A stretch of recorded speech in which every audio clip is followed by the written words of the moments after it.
1921, scrapped steel and the 5-cent slider. Fall asleep to hilarious history in the narrative style of Mark Twain. Copyright 2026. James Henderson. Chapter 1. The Washington Naval Conference. The Great Scrapping. It is a curious thing, is it not, that mankind, a species which prides itself upon its high-minded evolution from the primordial soup, should find its most profound moments of cooperation only when the collective pocketbook is turning inside out. By the year 1921, the world had come to a realization that hit with all the subtlety of a mule kick to the midsection. The old gilded pre-war era was as dead as a salted mackerel, and it wasn't coming back, no matter how politely we asked it to reconsider. The Great War had been a magnificent, soul-crushing exercise in bankruptcy. Nations had spent their treasuries, their futures, and a regrettable portion of their young men in a bonfire of such proportions that the smoke was still hanging over Europe like a permanent gray shroud. And what was the result of this 4-year-long temper tantrum? Why, they had all discovered that they were broke. Not just ask your aunt for a small loan, broke, but hocking the family silver and sleeping on the floorboards, broke. Yet, despite the gaping holes in their national ledgers, these great powers looked at their navies, those floating, steel-plated cathedrals of destruction, and felt a pang of possessive vanity. They were like a man who has lost his house in a poker game but refuses to part with his collection of ornate, diamond-encrusted toothpicks. In Washington, D.C., the gentleman in charge decided that the only way to remain a great power without starving one's citizenry entirely was to arrange a polite, orderly, and deeply suspicious massacre of their own hardware. Thus, the Washington Naval Conference was birthed. It was not, let us be clear, a movement born of a sudden, miraculous outbreak of brotherly love or a celestial vision of universal peace. It was born of the cold, hard realization that modern battleships are an exceptionally efficient way to achieve ruin during peacetime. To keep them fueled, crewed, and glistening in the harbor was to ensure that the national debt would eventually swallow the flag. So, they sat in a room, these statesmen with their heavy mustaches and heavier agendas, and they performed the international equivalent of a high-stakes garage sale. They agreed, with a straight face and a trembling hand, to systematically sink, chop, or otherwise render into scrap metal the very vessels they had spent the better part of a decade building with such patriotic fervor. It was a spectacle of irony that would have made a gargoyle laugh. One could almost hear the ghosts of the shipyards, the rivet knockers, and the steel workers weeping into their pints. To build these behemoths had taken the sweat of an entire generation. To destroy them took only the stroke of a fountain pen. A battleship, mind you, is a creature of immense ego. It demands to be looked at, to be feared, to be painted in battleship gray, and to be fed a steady diet of coal or oil that would make a coal furnace weep with envy. And here was Uncle Sam, John Bull, and the rising sun of Japan, effectively telling their pet monsters that they were no longer invited to the dinner party. It was the first disarmament treaty in history to truly find its teeth, though those teeth were primarily engaged in chewing up steel plate. There were no songs written about the great scrapping, and there were no parades for the admirals who watched from the docks as their precious ironclad babies were hoisted by cranes and sliced like prize hams by acetylene torches. It was a quiet affair, really. It was the sound of progress.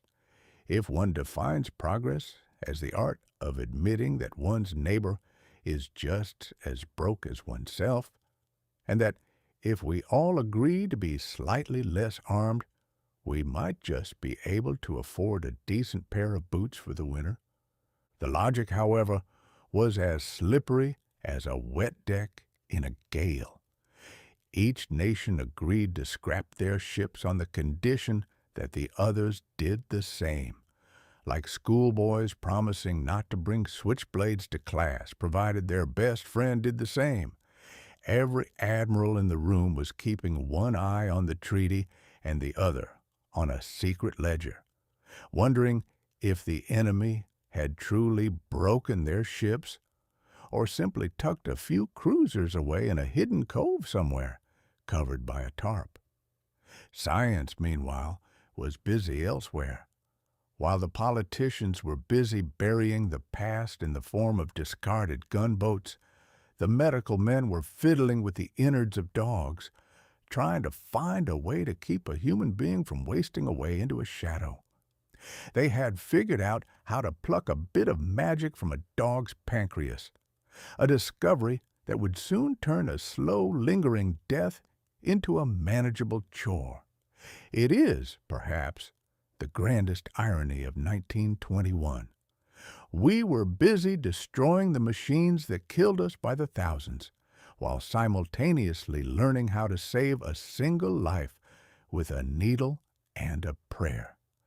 And let us not forget that humanity had, at long last, hit upon a word for the mechanical contraptions that were even then beginning to eye our livelihoods with cold, unblinking intent.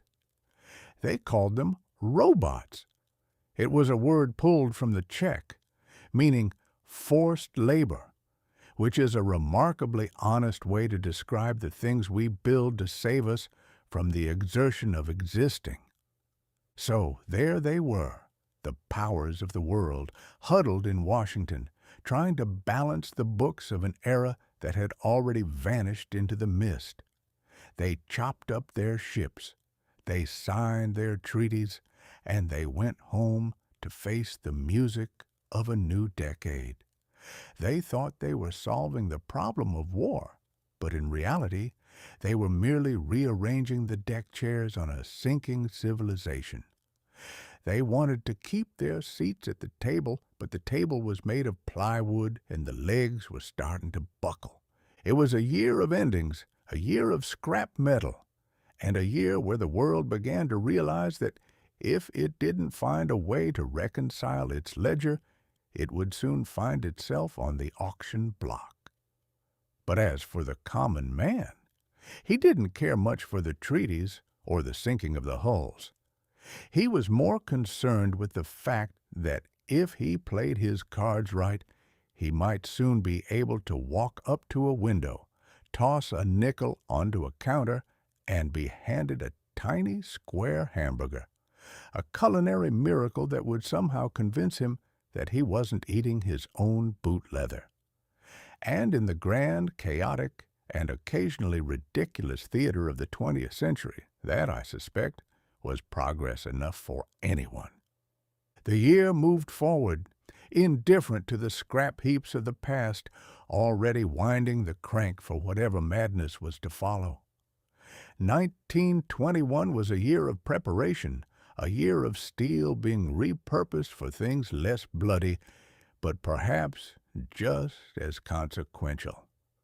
It was a year where we learned that you cannot bring back the dead, nor can you bring back the pre-war world, but you can always, if you try hard enough, find a new way to spend a nickel. Chapter 2. The Anglo-Irish Treaty, the Partition Line. If you ever wish to observe the sheer unadulterated absurdity of human affairs, I suggest you take a gander at the art of map-making, particularly when the people holding the pens are agitated by centuries of grievances. It is a peculiar habit of our species to assume that if you draw a line across a patch of bog, clover, and stone, and then declare with sufficient gravity that one side belongs to the king and the other to the common man, that the land itself will acknowledge the distinction. It never does, of course. The wind blows across the border, the sheep wander back and forth without a passport, and the rain ignores the boundary entirely. Yet, in the final month of 1921, the British Empire and the Irish delegation found themselves engaged in a most frantic bout of cartography. The business was, to put it mildly, a frightful muddle. After years of skirmishing, ambushing, and a general unpleasantness that had left both John Bull and the Irish rebel with a sour taste in their mouths and a hole in their respective treasuries, they decided it was time to talk. They gathered in London, that foggy metropolis where diplomacy is served with tea and a stiff upper lip, to carve up Ireland like a Christmas goose that neither party particularly wanted to share. Enter Michael Collins, a man of such nervous energy and intensity that he made a thunderstorm look like a Sunday afternoon nap. He was a soldier, a strategist, and a man who understood that his signature on a piece of paper would be greeted not by cheering crowds, but by the cold, hard glint of a Mauser pistol wielded by some disillusioned patriot back in Dublin. He knew precisely what he was doing when he set his hand to that parchment. He remarked, with the grim, dry wit of a man standing on his own trap door, that he had just signed his own death warrant. It is a rare politician who recognizes his own funeral arrangements while the ink is still wet, but Collins possessed that melancholy clarity of vision that is usually reserved for saints and the condemned. The result of this midnight bargaining was the Irish Free State. On the face of it, it was a triumph. The British were finally letting go of the tiger's tail, a tail they had been clutching for roughly 800 years, and which had bitten them in the backside more times than any reasonable creature could tolerate. But there is a trick to letting go of a tiger. If you open the cage door but keep a foot pressed firmly against the latch, the beast is liable to find the arrangement rather insulting. They partitioned the island. They took the northern counties, where the orange lilies bloom a bit brighter and the sentiments lean heavily toward the crown, and they walled them off from the rest, creating a border that would become the most reliable source of headaches in the history of the modern world. It was a masterpiece of compromise, which is to say it satisfied absolutely nobody and annoyed everyone else twice over. The Irish who wanted a republic were enraged because it was not a republic. The British loyalists were enraged because it was too much of a republic. And the landscape itself remained stubbornly, defiantly Irish, regardless of what the bureaucrats in Whitehall thought they had decided. It is a fascinating study in the psychology of empires. You see, the British Empire was, at that time, a magnificent creaking edifice that believed its primary purpose was to keep the world tidy. It viewed Ireland much as a man views a stubborn stuck drawer in a roll-top desk. You pull it, you push it, you swear at it, you grease the runners with political concessions. And when it finally slides open, you are so disgusted with the whole affair that you decide to break it in half just to be sure it can never stick again. So, the cage door was left wide open, but the hinges were rusted with centuries of suspicion. The partition line was drawn, a jagged little scar across the map that looked, to the untrained eye, like the work of a child practicing with a crayon, but which would serve as the foundational stone for decades of tragedy. It is the peculiar vanity of the statesman to believe that you can resolve a war by drawing a line on a map. If wars were actually solved by geography, the world would have been a paradise eons ago. Instead, we have only succeeded in creating more fences to argue over, more checkpoints to be humiliated at, and more maps that are obsolete before the ink has finished drying. The mood in London during those negotiations was thick enough to chew. There was an air of theatrical desperation. Lloyd George, the British Prime Minister, was a man who could negotiate the shirt off a man's back while convincing him that he was actually much warmer without it. He played with Collins and the other Irish delegates as if they were pieces in a game of checkers, pushing them into corners, offering them pieces of the board, and all the while whispering that this was the only way to save the world, or, at the very least, his own career. Collins, however, was no fool. He was a man who lived in the shadow of the gallows. He knew that the agreement he was signing, this free state business that required an oath of allegiance to a king most of his countrymen had never met and certainly never invited, was a bitter pill. He swallowed it because he believed that the first step to freedom is simply getting the other fellow to walk out the door. He traded the ideal for the possible, and in the world of politics, that is usually a capital offense. As for the rest of the world, they looked on with a mixture of confusion and polite indifference. The Americans, always ready with a bit of advice for other people's domestic disturbances, watched from across the Atlantic, wondering why the Irish couldn't just settle for a little less drama. It is a common trait among those who are not currently being occupied to find the struggle for independence a bit noisy and inconvenient. The partition, however, was the real tragedy of the affair. It created a miniature version of the old colonial struggle, tucked away in the corner of a small island where it could simmer and stew for generations. It was as if two people had agreed to end their marriage, but insisted on dividing the house by sawing the bathtub in half, and claiming that the water now belonged to two different nations. You can do it, certainly, but you will find that the bathing becomes a very difficult prospect indeed. There is a lesson here, I suppose, if one cares to look for it. It is that when you try to solve a human problem with a legal document, you generally end up with a mess that requires a historian to explain and a poet to mourn.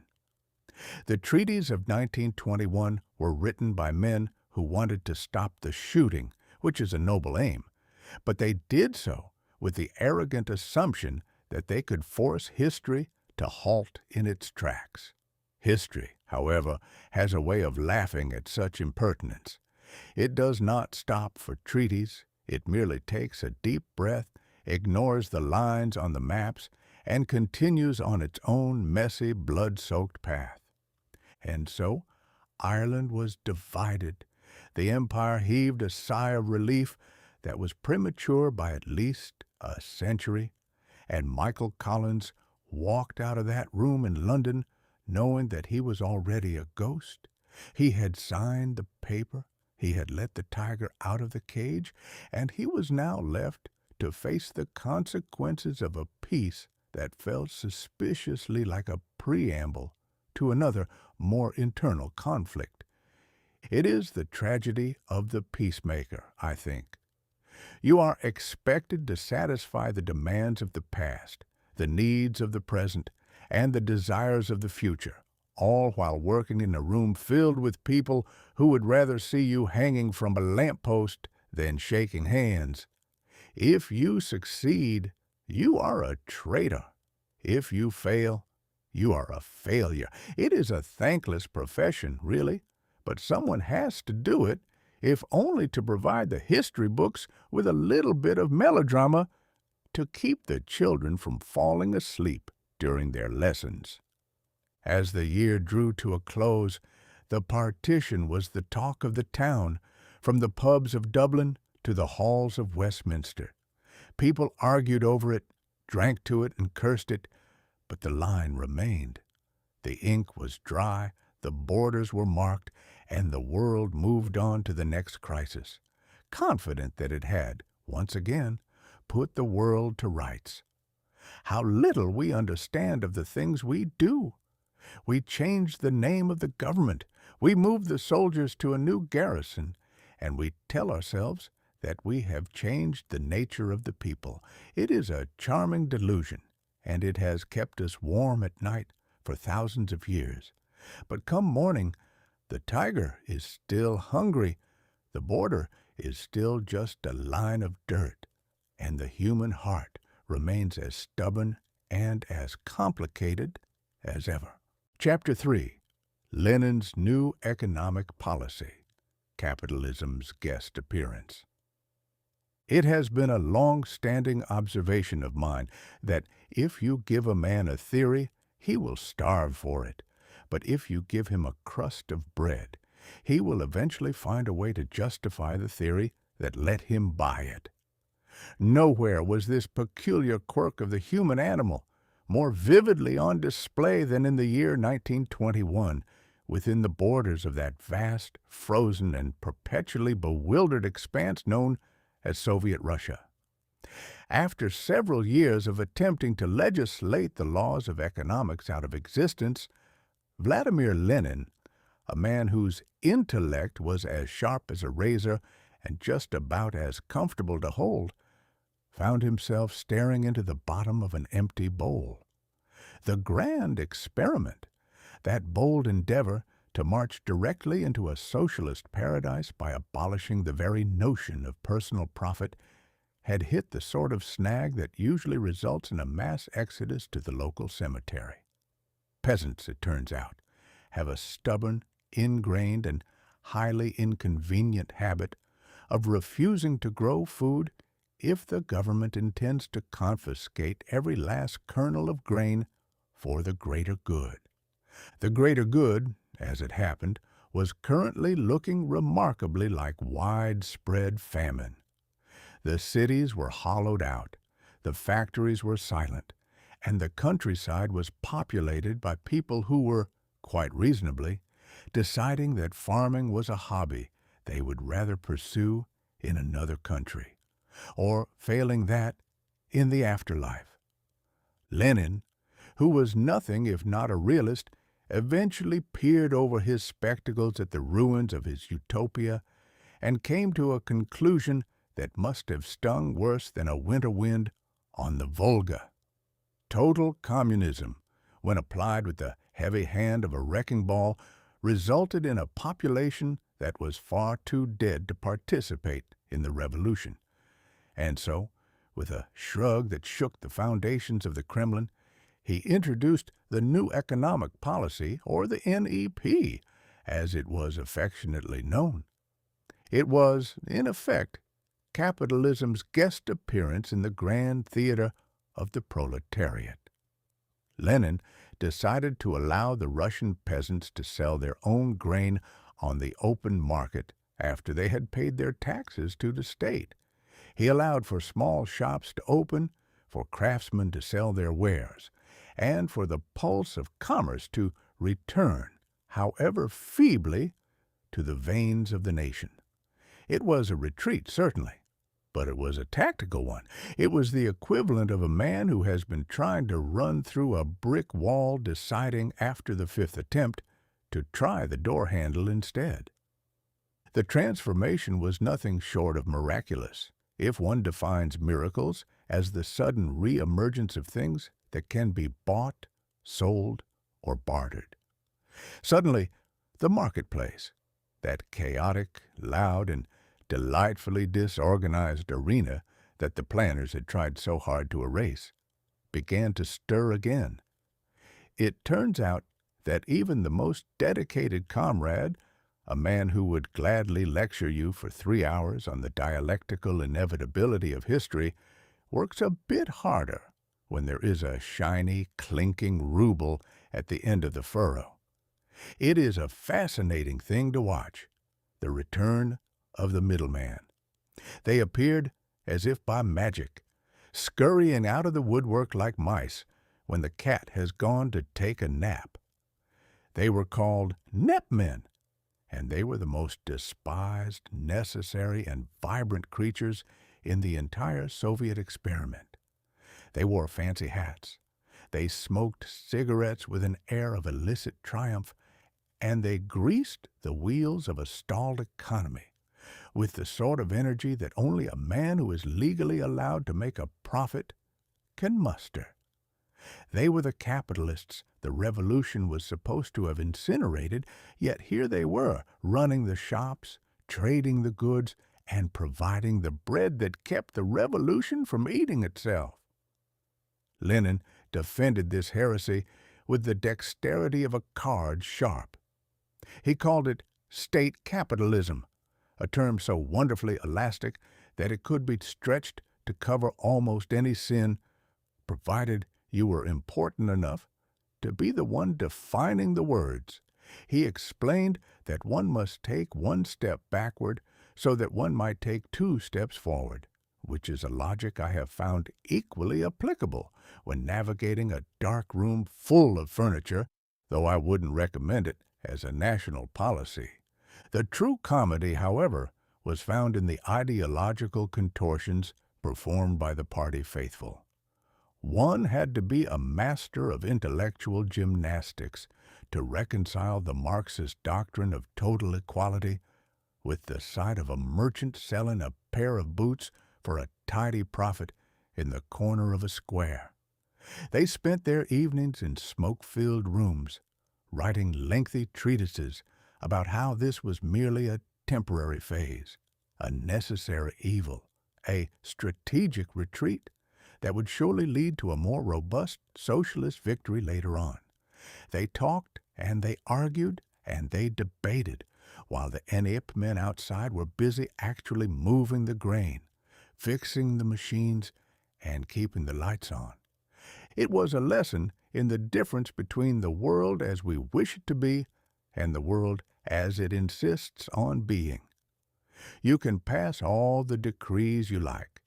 You can sign all the papers and form all the committees. You can even, if you are feeling particularly energetic, rewrite the dictionary to change the meaning of every word you find inconvenient.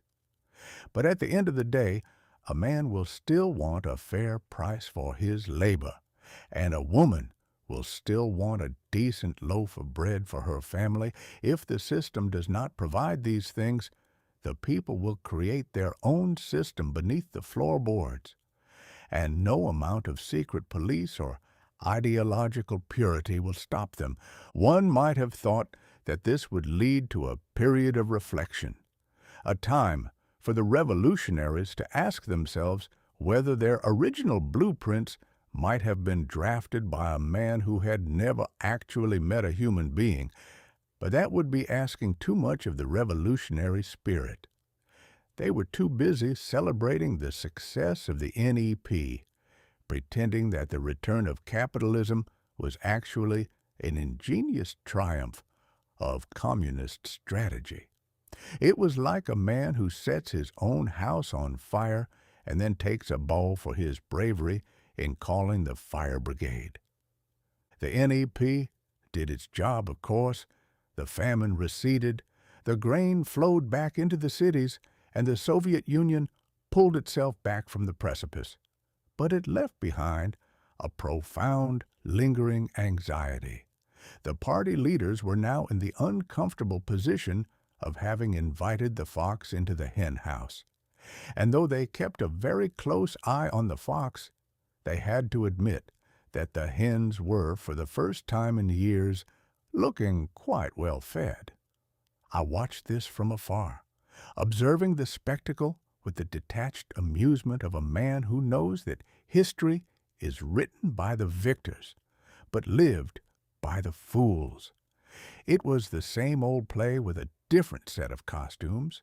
The actors change, the stage settings are moved about, and the dialogue is updated to suit the fashions of the decade, but the plot remains stubbornly identical.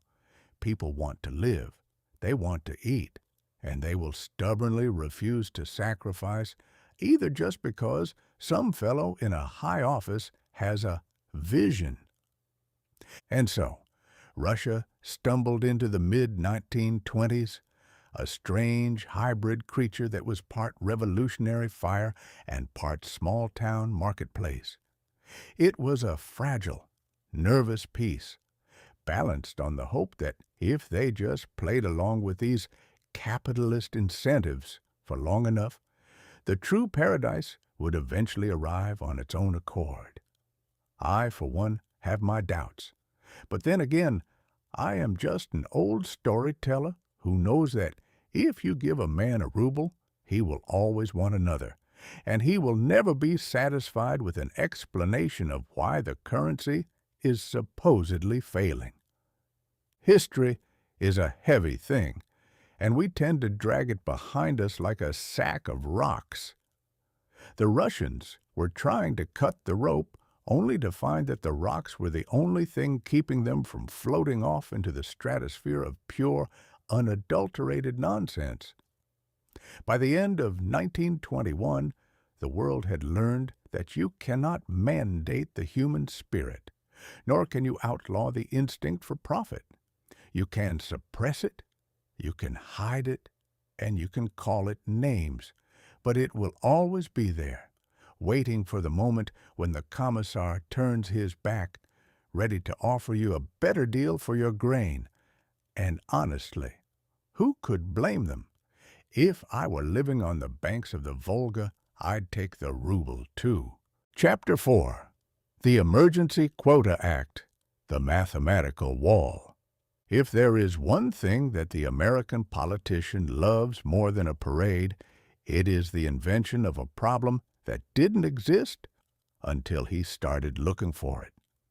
In the year of our Lord 1921, the great American experiment, which had spent the better part of a century congratulating itself on being a melting pot, suddenly developed a severe case of indigestion.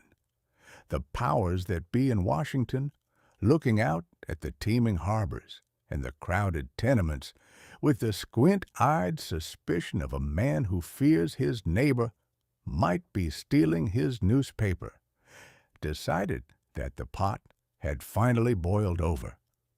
They looked at the world, bruised and battered by the Great War, and decided that the best way to protect the American character, a thing they were very fond of talking about, but found remarkably difficult to define, was to build a wall, but not a wall of stone or brick, mind you. That would be far too honest. No, they decided to build a wall of numbers. It was to be a mathematical barricade, a triumph of the pencil pusher's art, designed to ensure that the stream of humanity flowing toward our shores was not only stemmed, but carefully sorted by origin, like a grocer organizing his apples, by shape, color, and pedigree. They called it the Emergency Quota Act. It is a grand-sounding title, isn't it? It implies that there was an emergency, a sudden, desperate necessity to keep the rest of the world from washing up on our beaches like so much driftwood. The reality, of course, was that the only emergency was a sudden, localized outbreak of nerves among the people who were already here, who had looked around, patted their own pockets, and decided that they had arrived at the perfect moment to lock the door behind them. The lawmakers, in their infinite and rather peculiar wisdom, decided that the best way to decide who was American enough to enter the country was to consult the history books. They went back to the census of 1910, a year when the world was quite a different place, and declared that the number of immigrants from any given land who could enter our gates would be strictly limited to a small fraction of the number of people from that same land who had already established their residence here. It was, in their estimation, a highly scientific approach. They didn't see it as a way to keep people out. They saw it as calibrating the mix. It is a fascinating bit of tomfoolery, if you think about it. You take a group of people, you look at who lived here a decade prior, you scribble some numbers on a pad of paper, and you declare, with the confidence of a man measuring a horse for a saddle, that this is the correct proportion of human souls that the nation can digest. It is the sort of logic that would make a farmer weep. Imagine a rancher looking at his herd and saying, "Well, I believe we have enough cattle from this valley. We shall allow no more, but we will take an extra dozen from that hilltop, because their ancestors were more productive in the autumn of 1910. The absurdity was not lost on the immigrants, of course, though they were too busy trying to find a roof over their heads to spend much time laughing at the cruelty of it. They arrived at the gates, those great echoing halls of Ellis Island, full of hope, full of energy, and full of the simple human desire to work and live in a place where the police didn't arrest you for asking for a fair day's pay. They had survived war, famine, and the perilous journey across the Atlantic, only to be met by a clerk who looked at them, looked at his chart, and told them that they were excess. It is a curious word, isn't it? Excess. As if a human being, with all his dreams and failings and potential, could be deemed excess, like a surplus shipment of grain or a crate of faulty light bulbs. The lawmakers, those brave, sturdy men in their dark suits and stiff collars, convinced themselves that they were preserving the melting pot by preventing it from becoming a salad. They argued that the immigrants from the wrong parts of Europe, those from the South and the East, with their different languages and their different prayers, were somehow inherently less capable of being American than the ones from the North. It was a beautiful little theory, built on the shifting sands of racial pseudoscience, the kind that was very popular in the parlor rooms of the wealthy and the committee meetings of the fearful. They didn't just want to limit immigration. They wanted to curate the citizenry. They acted as if the American spirit was a fragile, delicate antique that would shatter if it were exposed to too many new ideas, too many new songs, or too many new faces. They were wrong, of course. They always are. The American spirit, if it is anything at all, is a noisy, brawling, and utterly chaotic force. It is not a fine china cup that needs to be kept in a velvet-lined box. It is a wild, overgrown garden that thrives only when you throw everything into the compost and see what grows. By trying to limit the ingredients, they weren't preserving the pot. They were merely starving the fire. The most humorous, if one can call a tragedy humorous, aspect of this entire legislative exercise was the complete and utter failure of their math to predict the future. They thought that by imposing these quotas, they could freeze the country in a state of comfortable, homogeneous stability. They wanted a nation that looked like their own memories of their childhoods, a place where everyone spoke the same dialect and nodded at the same jokes. But the world does not freeze. It moves, it changes, it insists on spilling over the edges of whatever container you try to build for it. The immigrants kept coming, of course. They found other routes, other loopholes, other ways to survive. The wall of numbers, while it did succeed in tearing families apart and turning the gates into a site of profound bureaucratic suffering, did not stop the tide. It only made the tide more desperate, more secretive, and more determined. And meanwhile, back in the halls of Congress, the men who had written the laws patted themselves on the back. They congratulated themselves on their foresight, their prudence, their scientific management of the nation's destiny. They went home to their suburbs and their clubs, confident that they had saved the country from the foreign threat, all while the country they were trying to save was disappearing right under their noses. It is the eternal error of the bureaucrat to believe that the map is the territory, that the ledger is the economy, and that the rule book is the reality. They spent their days fiddling with the percentages, trying to decide exactly how many Italians or Poles or Russians were good for the economy, as if human beings were nothing more than components in a complex machine to be added or subtracted according to the whims of the operator. But I suspect that if you were to walk through the streets of New York or Chicago in the years that followed, you wouldn't find a correctly proportioned citizenry. You would find the same messy, loud, vibrant human scramble that has always been the hallmark of this land. You would find people who didn't care about the census of 1910, people who didn't know the first thing about the Emergency Quota Act, and who would have laughed in your face if you told them they were excess. They had come here to live, and live they did. They built their homes, they started their businesses, and they added their own threads to the great, fraying, beautiful tapestry of this republic. The men in Washington may have had their pens and their charts, but the future belonged to the people who were willing to ignore the rules and get on with the business of being alive. It is a lesson that is learned anew by every generation, though it seems we are remarkably slow at picking up the rhythm.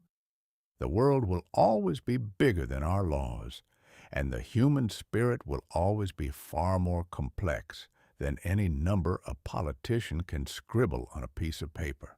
The wall was built, yes, but it was made of shadows and ink, and time, that great and indifferent river, has a way of washing such things right out to sea. Chapter 5. The Verdict of Sacco and Vanzetti.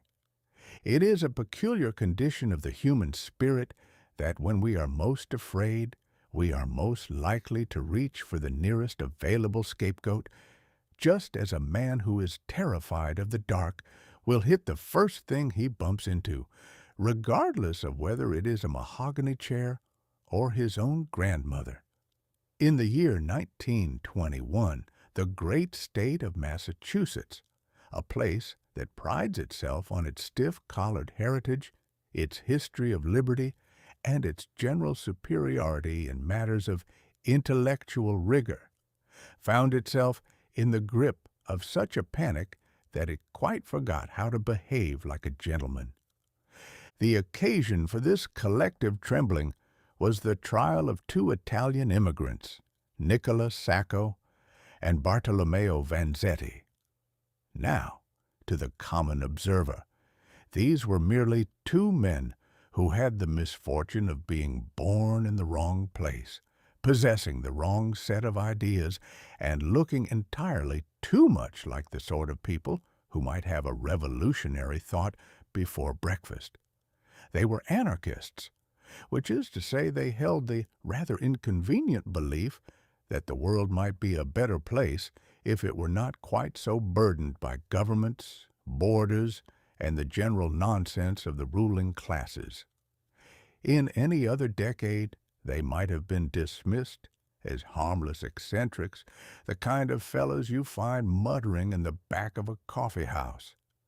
But this was the era of the Red Scare, a time when every man in a bowler hat was convinced that a Bolshevik was hiding under his bed, waiting to snatch the slippers from his feet and abolish the gold standard.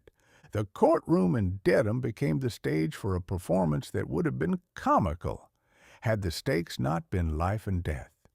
It was a theater of the absurd, where the judge, a man who seemed to have been carved out of granite and left out in the rain, presided with an air of such profound, unshakable prejudice that one wondered if he had arrived at the verdict before the jury had even found their seats. The prosecutor, a man who viewed the law as a blunt instrument rather than a set of scales, painted the defendants not as men accused of a payroll robbery and murder, but as emblems of everything that was wrong with the world.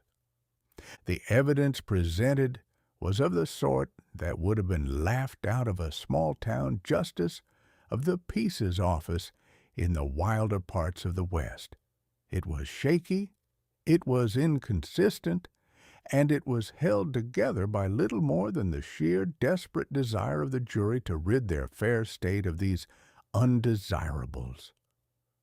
The witnesses changed their stories with the wind. The ballistics reports were as murky as the Mississippi in flood season, and the whole affair felt less like a quest for truth and more like a witch hunt, where the accused were required to prove they were not guilty of being themselves. Poor Vanzetti, he was a romantic of the pair, a fishmonger who possessed the soul of a poet and the unfortunate inability to speak the Queen's English without making the local jurymen reach for their smelling salts. Sacco, the shoemaker, was the more stoic, a man who had worked hard, raised a family, and lived a life of quiet industry, yet he was transformed by the alchemy of hatred into a monster of terrifying proportions. They were, in the eyes of the Commonwealth, not merely two men, but the physical manifestation of a chaotic, foreign threat that needed to be neatly tucked away in the electric chair. It is a curious thing, watching the machinery of justice when the gears are gummed up with fear. The proceedings dragged on, a slow, agonizing march toward an outcome that seemed written in the stars by a screenwriter with a penchant for tragedy. The world outside, however, began to take notice. It is the funny thing about injustice. It travels fast. From the boulevards of Paris to the plazas of Buenos Aires, people began to gather, to carry placards, to raise their voices in protest. They sensed, with that unerring instinct the common man has for detecting a humbug, that something foul was afoot in Massachusetts. They saw what the judge and the jury were trying to ignore, that this was not a trial about a robbery or even about murder. It was a trial of a man's beliefs. It was a trial of a man's origin. It was a trial of the very idea that one might hold an opinion different from one's neighbor without being hauled before the law and branded a criminal. The Americans, who were so fond of telling the rest of the world how to run their republics, were suddenly on the receiving end of a global lecture on the meaning of fair play. It was a humiliating spectacle for the United States, which found itself in the position of the schoolyard bully who gets caught kicking the smaller boy and then wonders why the whole playground is looking at him with such intense, righteous indignation. When the verdict finally came down, guilty, of course, it rang through the courthouse like a gavel striking a coffin lid. The crowd, the press, and the supporters knew, as surely as the sun rises in the east, that the truth had been sacrificed on the altar of public anxiety. The trial ended, but the argument was only just beginning.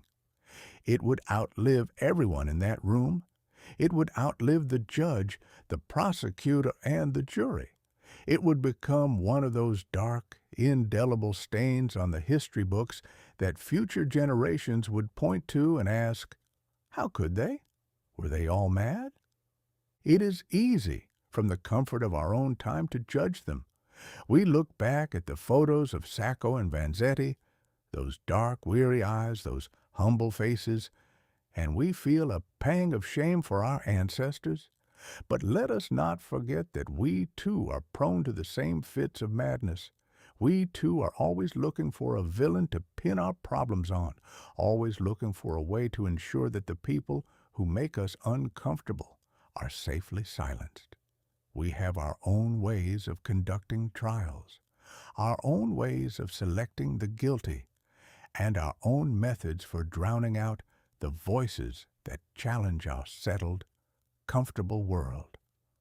The verdict of Sacco and Vanzetti was a victory for the status quo and a defeat for the very soul of the nation. It was a moment where the land of the free decided that actually it would prefer to be the land of the frightened. And the tragedy of it all? The tragedy is that the robbery they were accused of was a small, dusty affair, easily forgotten. But the injustice of the trial? That has a half-life of a century, and we are still feeling the radiation today. History, you see, has a way of turning our courtroom dramas into morality plays. The men on the bench thought they were restoring order to a chaotic world. They thought that by putting these two men to the question, they were somehow defending the ramparts of civilization. But they didn't defend civilization, they merely tarnished it. They showed the world that when push comes to shove, even the most enlightened of democracies can act with the raw, unchecked cruelty of a lynch mob. I often think of Vanzetti in his cell, reflecting on the world that had cast him aside. He was a man who had seen the worst of humanity, yet he kept his dignity in a way that would put most judges to shame. He knew the score. He knew that he was a pawn in a game he never asked to play, and he accepted his fate with a weary intellectual grace that was entirely foreign to the men who sentenced him. The courtroom in Dedham is empty now. The echoes of the gavel have long since faded into the silence of the archives, and the men who sat in judgment are dust. But the argument remains. It floats in the air, a ghost that refuses to be laid to rest. It reminds us that justice is not a finished product, nor is it a set of rules written in stone. It is a fragile, breathing thing that dies the moment we stop protecting it from our own fear. It is a lesson we are taught over and over again, yet we seem determined to flunk the exam every single time. So let us mark the chapter of Sacco and Vanzetti not as a closed book, but as a warning. Let us look at the verdict not as a resolution, but as a symptom of a fever that we have yet to fully shake. And let us hope, with a fervor that borders on the desperate, that the next time we find ourselves in the grip of fear, we might have the sense to look at the man on trial and ask, not whether he thinks like us, but whether he is being treated with the justice that we ourselves would demand. It is a tall order, I know, but then again, civilization was never meant to be easy. It was meant to be a struggle. And the hardest part of the struggle is always, always admitting when we are the ones who are wrong. Chapter 6. The Bureau of the Budget. Uncle Sam hires an accountant. It is a singular and rather pitiable truth about our species that we spend the vast majority of our time trying to organize the chaos we have created, only to create more chaos in the process of organizing it. This is nowhere more apparent than in the annals of government, where the act of spending money, a task that a sensible housewife can manage with a purse, a list, and a modest amount of grit, is treated with the same solemnity and complexity as the construction of the Great Pyramids. Before the year of our Lord 1921, the United States federal government operated with the fiscal discipline of a drunken sailor on shore leave who has just discovered that the bar is running a 2-for-1 special. There was no budget in the modern sense of the word. There was no central ledger. There was no man in a green eye shade peering over the rim of his spectacles to to tell the Secretary of the Navy that perhaps he really didn't need another dozen battleships if he didn't have the coal to move them. Instead, each department, the War Department, the Navy, the Post Office, the Interior, operated like a feuding warlord in a remote province. Each would march up to Congress, hats in hand, pleading poverty and promising that the end of civilization was nigh unless they received a king's ransom for their particular brand of pet project. And Congress, being a body of men who were perpetually terrified of offending a voter or missing a headline, would simply open the Treasury doors and say, "Take what you need, boys, and do try to be quiet about it."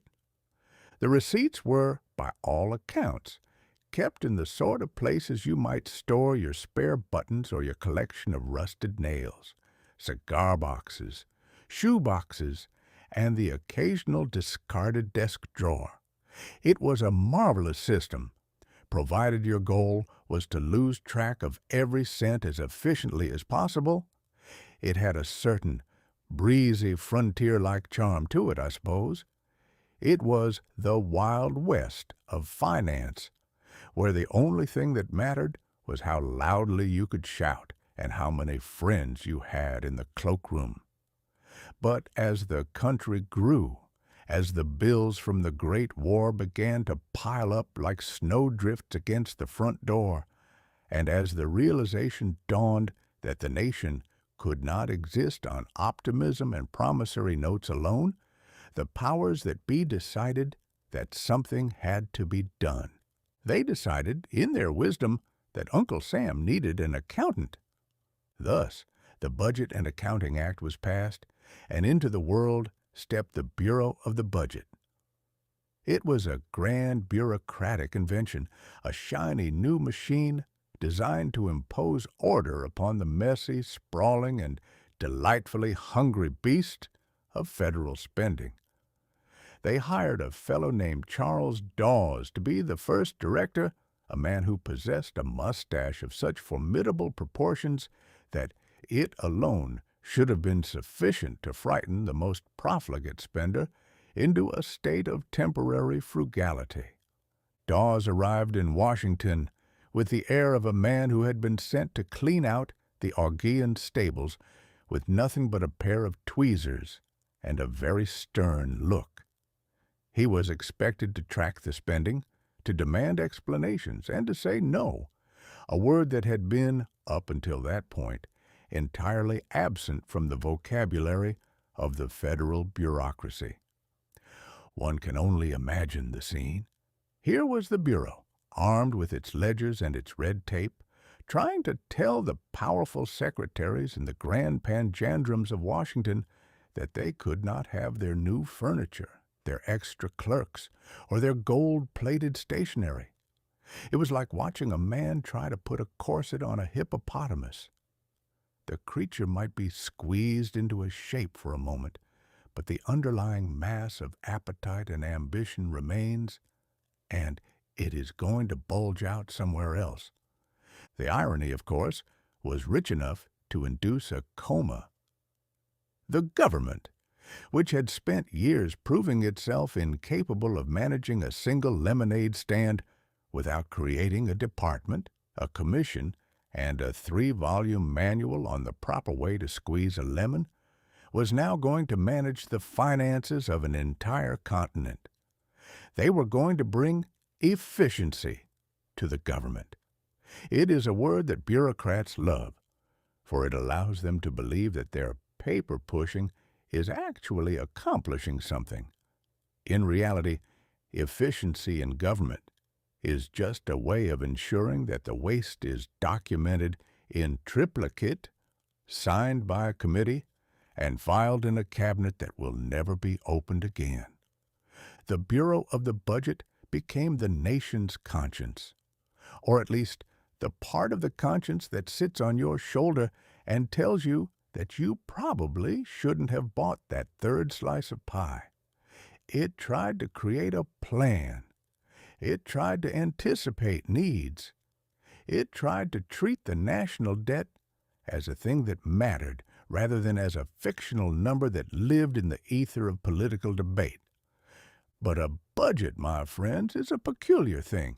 It is a document of intentions, not of reality.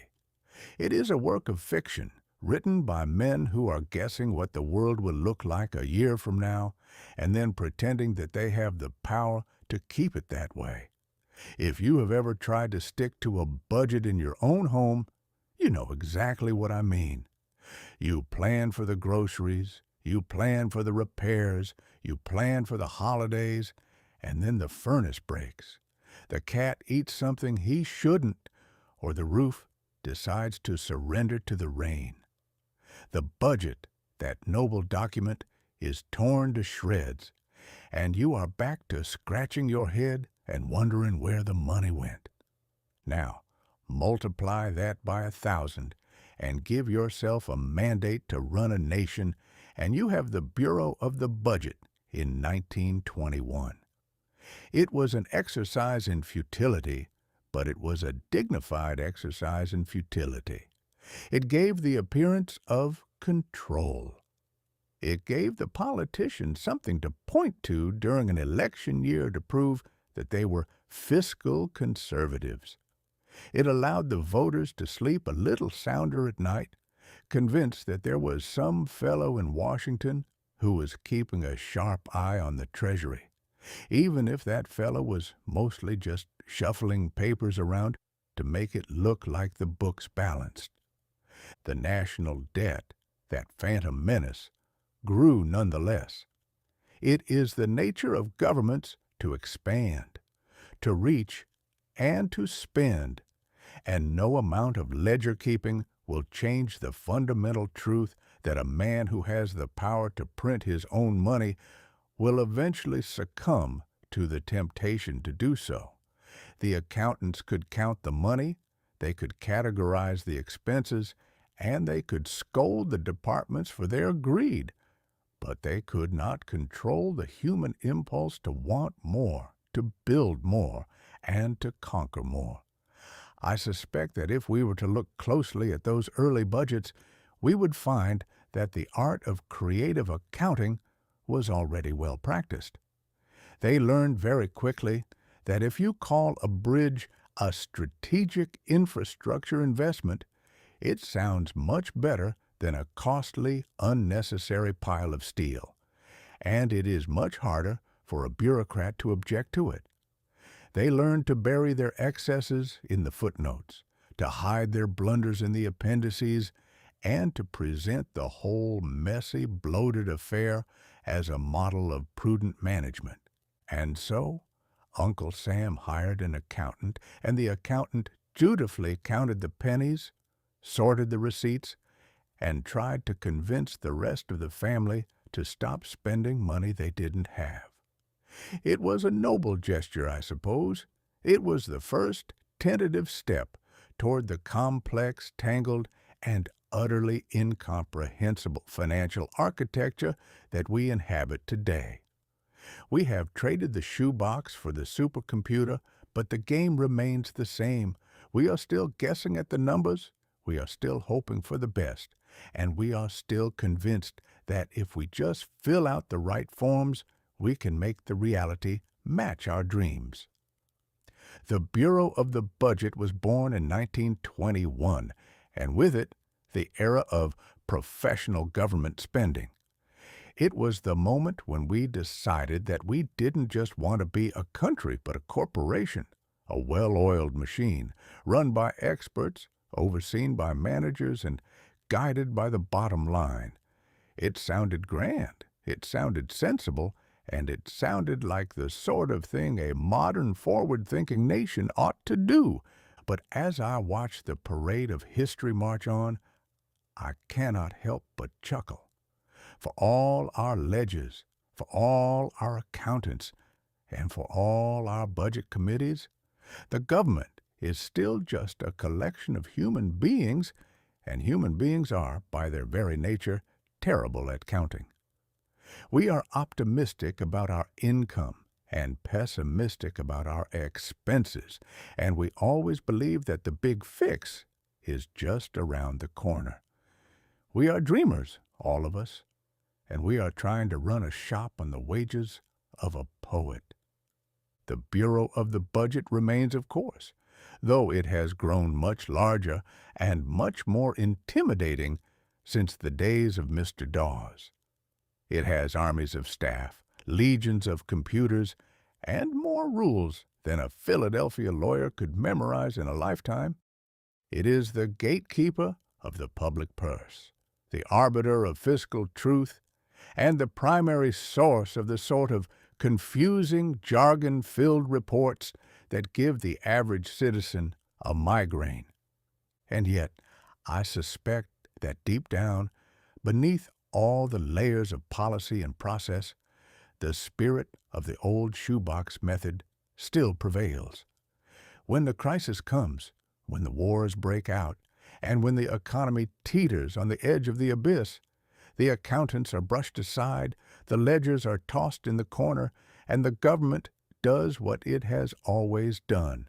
It spends until the lights go out and prays that tomorrow will be a better day for collecting taxes. It is a cycle as old as the hills, and we are just the latest actors to tread the boards. We have our scripts, we have our roles, and we have our accountants. But the play is the same one it has been for thousands of years.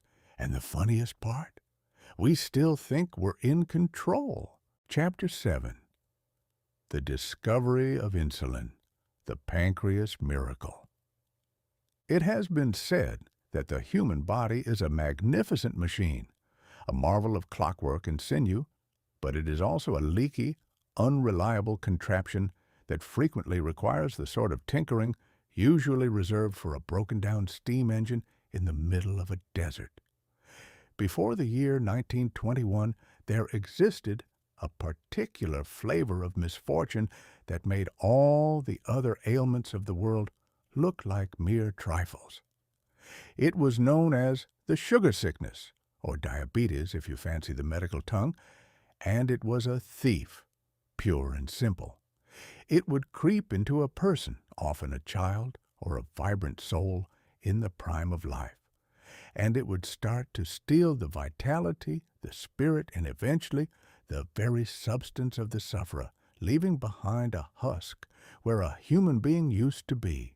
In those days, if you found yourself with the sugar, the doctor would offer you the only remedy that science could muster, a diet of starvation and a prayer. They would lock you away in a room, feed you little more than a whisper of bread and a slice of misery, and wait for the inevitable. It was a slow, agonizing slide into the dark, a phantom ship vanishing into the fog, and there wasn't a soul in the world who could stop it. It was a death sentence written in the blood, and the ink was permanent. But then, in a cold, austere laboratory in Toronto, two fellows named Banting and Best decided to play a game of biological detective. Now, Frederick Banting was a man who looked like he had been hewn out of Canadian granite, and Charles Best was his younger, sharper-eyed assistant, a man with the patience of a saint and the steady hands of a watchmaker. They were not, by their own admission, attempting to create a miracle. They were simply trying to stop a leak. They turned their attention to the pancreas, that lump of glandular tissue which, until that moment, had been treated by the medical establishment with the same level of interest one might afford a spare bolt found on the floor of a carriage factory. They had a theory, you see.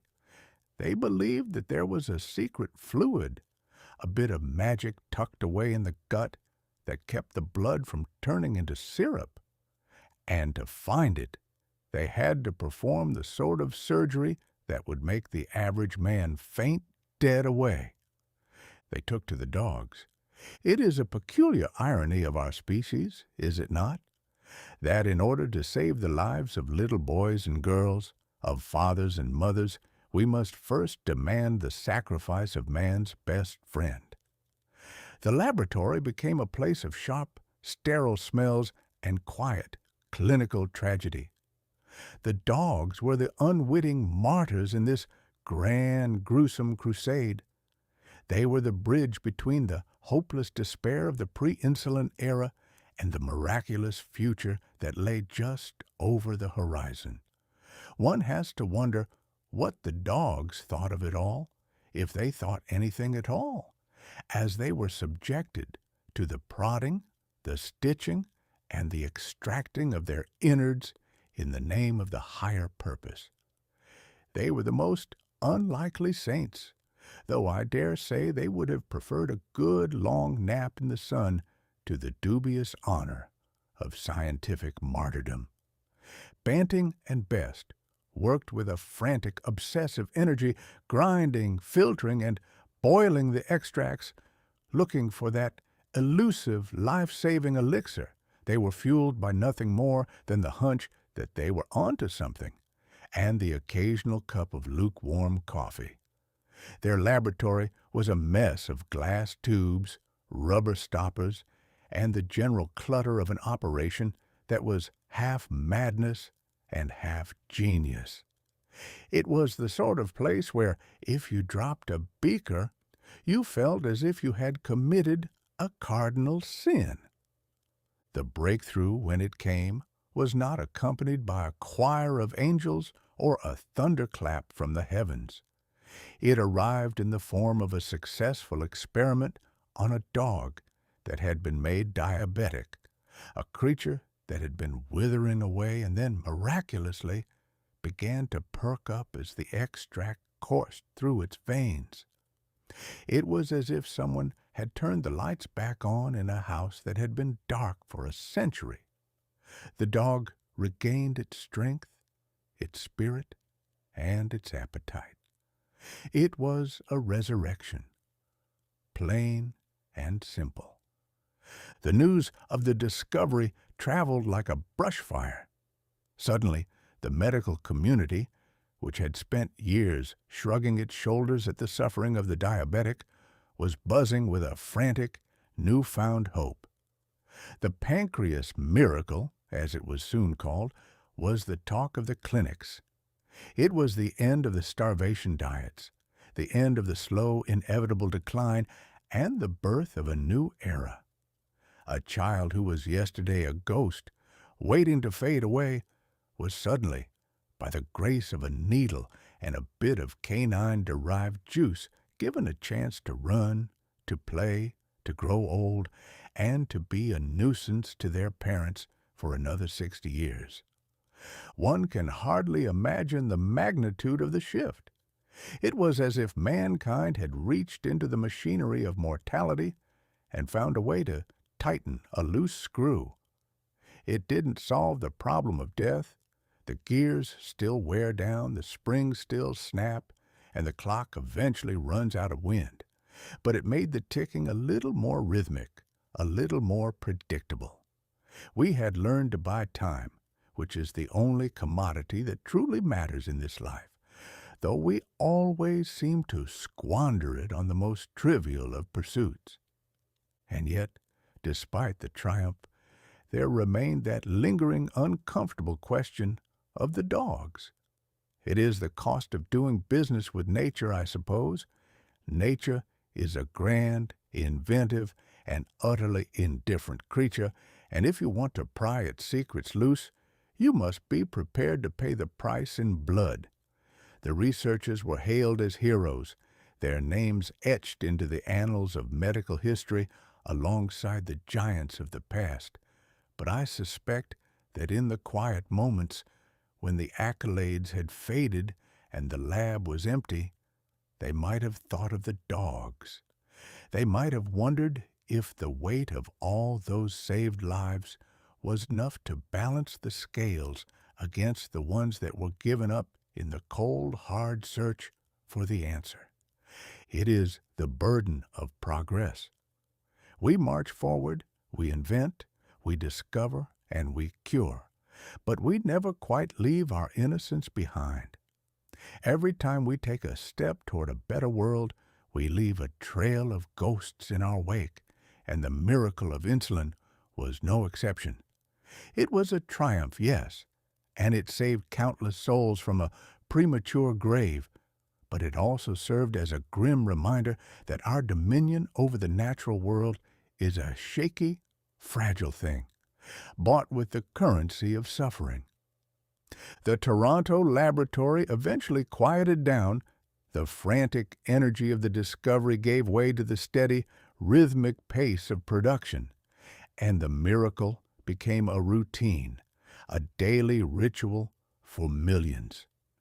People who would have been in the churchyard were now sitting at their dinner tables, living their lives, and never stopping to think about the two men, the cold room, and the dogs that had given them the gift of another day. It is the way of the world. We take our miracles for granted, we wrap them in a routine, and we go about our business as if death weren't waiting around the corner to reclaim the debt. But as I sit here, looking back at that pivotal year of 1921, I am struck by the sheer, audacious, and utterly human nature of the discovery. It was not the work of a god, but of two men who were determined to fight a losing battle against the inevitable. It was a messy, imperfect, and glorious victory. It reminds us that for all our faults, for all our bumbling, and for all our tendency to make a hash of things, we are also creatures of immense tenacity.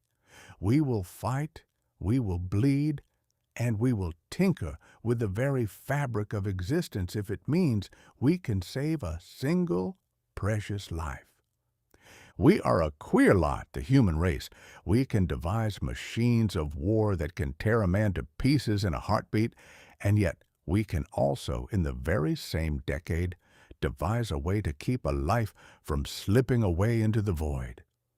We are capable of the deepest cruelty and the most profound tenderness, often within the span of a single afternoon. And perhaps that is the true lesson of the discovery, that the line between the light and the dark is not a wall, but a thin, permeable membrane, and we are constantly crossing it back and forth as we navigate the treacherous, beautiful, and utterly confusing business of being alive. The dogs are gone, the laboratory has been repurposed, and the world has moved on, chasing the next miracle, the next invention, the next grand idea. But the legacy of Banting and Best remains. It lives on in every person who is able to take a breath, enjoy a meal, and face the morning sun, knowing that their time has not yet come. And that, I dare say, is a triumph worth celebrating, even if we had to go through a bit of a dog-eared history to get there. The world is a hard place, a cold place, and an unforgiving place.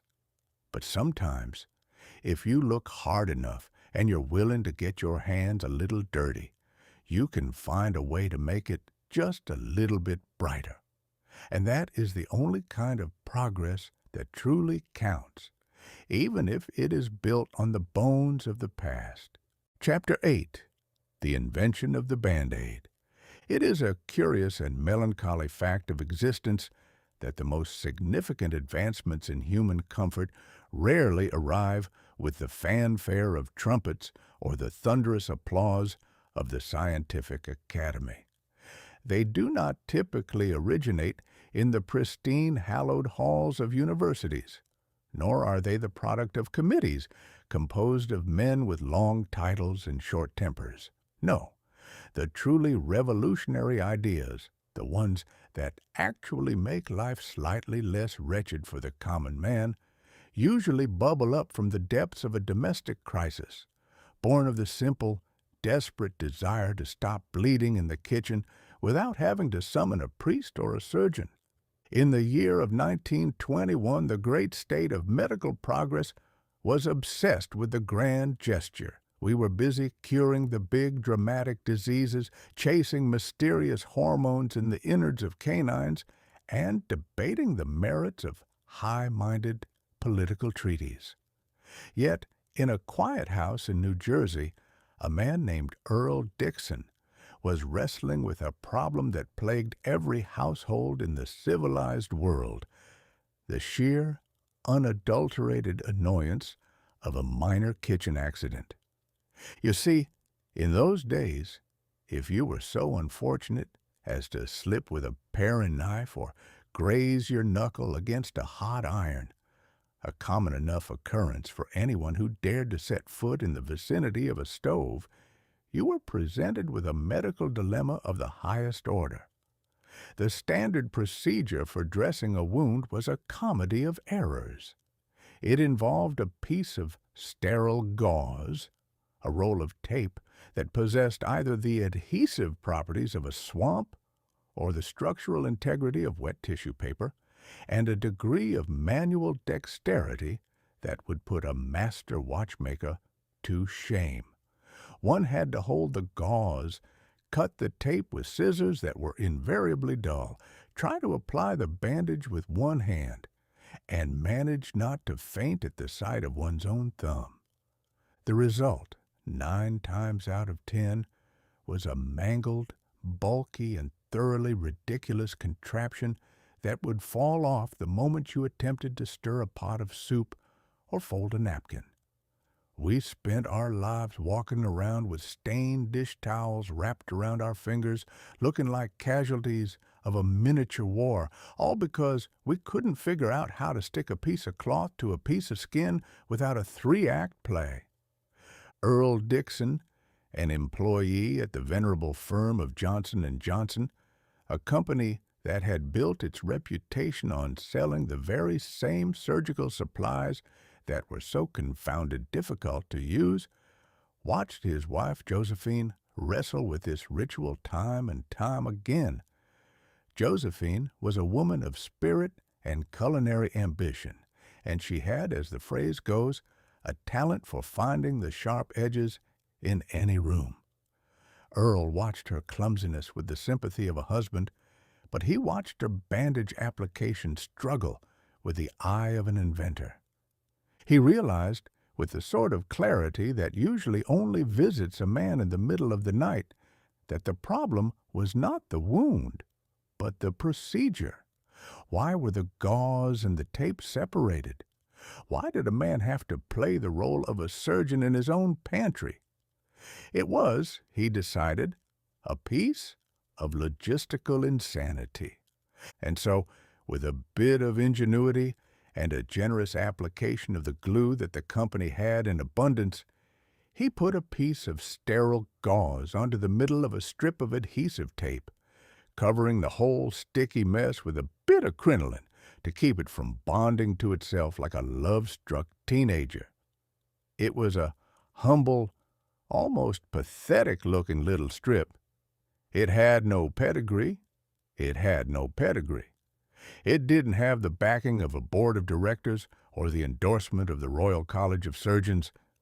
It was just a sticky, useful little miracle. When he showed it to the higher-ups at Johnson & Johnson, he must have felt like a man presenting a mud pie to a king. They were accustomed to selling large professional rolls of tape to hospitals, serious, stern, and expensive products. The idea that the common housewife would want a pre-made, one-handed, do-it-yourself medical kit was, to their minds, a bit of a lark. But they saw the value. They saw that the world was full of people who were tired of the stained dish towel method. They saw that even a giant of industry could benefit from catering to the clumsy. Thus was born the Band-Aid. It was not a grand invention in the grand scheme of the 20th century.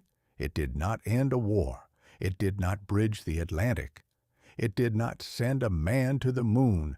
It merely acknowledged that human beings are, by their very nature, accident-prone, distractible, and deeply inclined to cut themselves when they are trying to fix a snack. It was the invention of the minor injury. It legitimized the kitchen burn, the vegetable peeler gash, and the envelope cut, and it provided a dignified way to manage them. The Band-Aid was the herald of a new age, the age of the consumable convenience. Before then, medical supplies were things you bought in bulk and labored over. Now, they were things you bought in a box, ready to go, designed for the oops moments of life. It was a triumph of the American spirit, if you believe that the American spirit is best expressed by the ability to solve a nuisance with a piece of sticky paper. One cannot help but marvel at the shift in the psychology of the home. With the arrival of that little strip, the kitchen ceased to be a place of peril. It became, instead, a place where one could afford to be a little reckless. We could peel our potatoes with abandon, safe in the knowledge that we had a supply of flesh-colored armor in the medicine cabinet.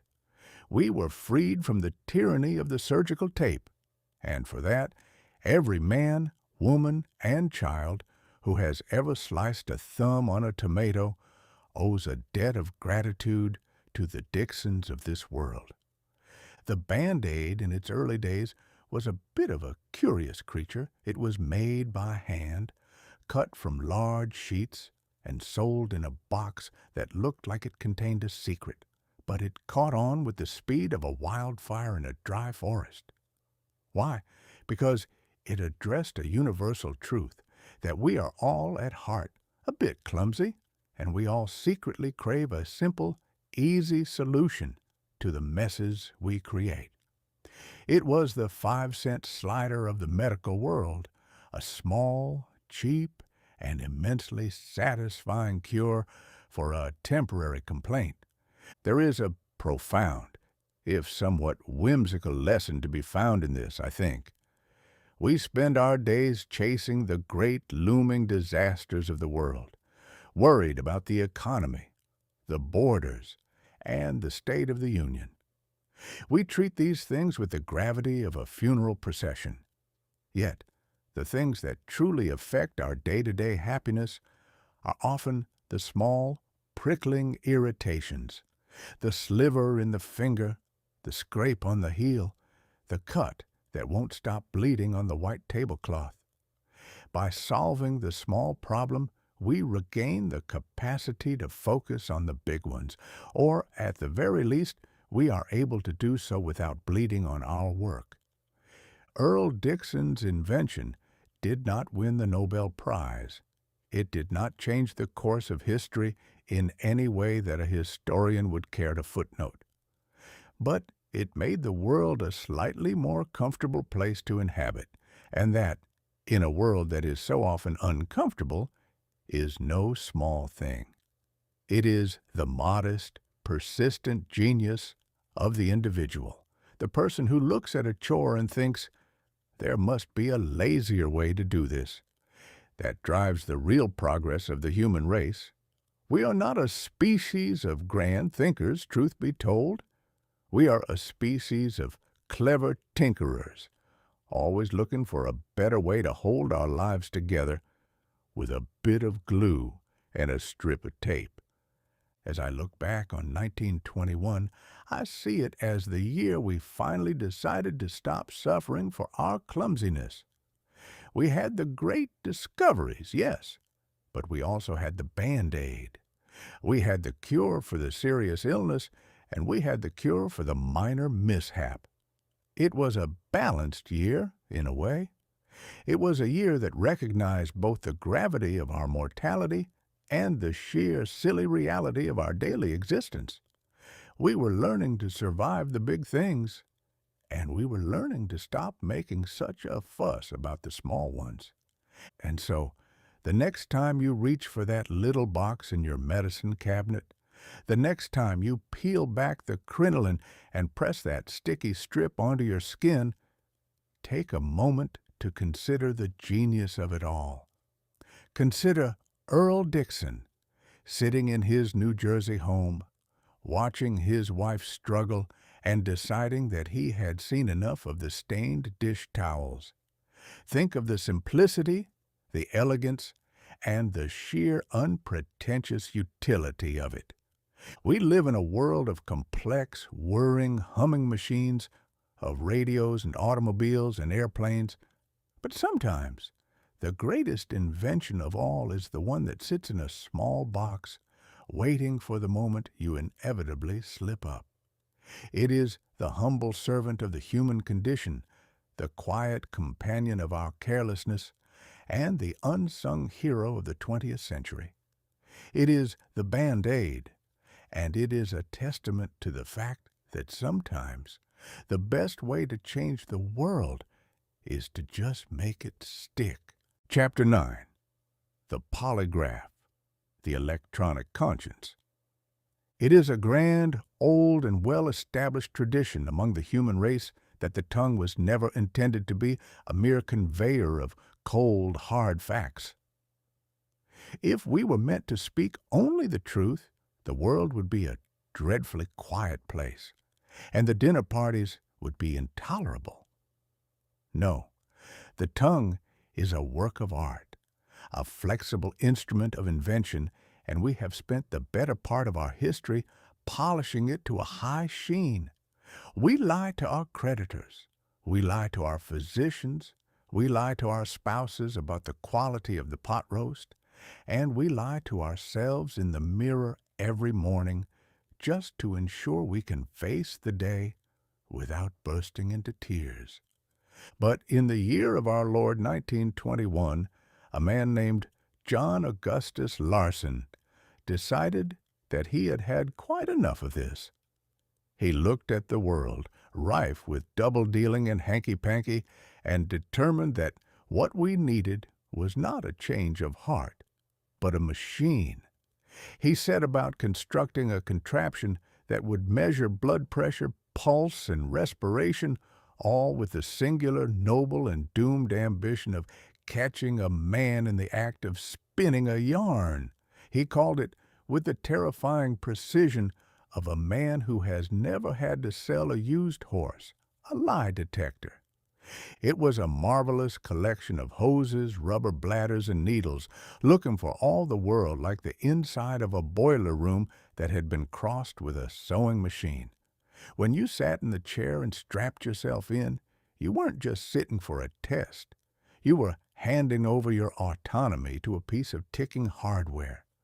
The idea was simple, though beauty is often found in simplicity. When a man tells a lie, he gets a little nervous.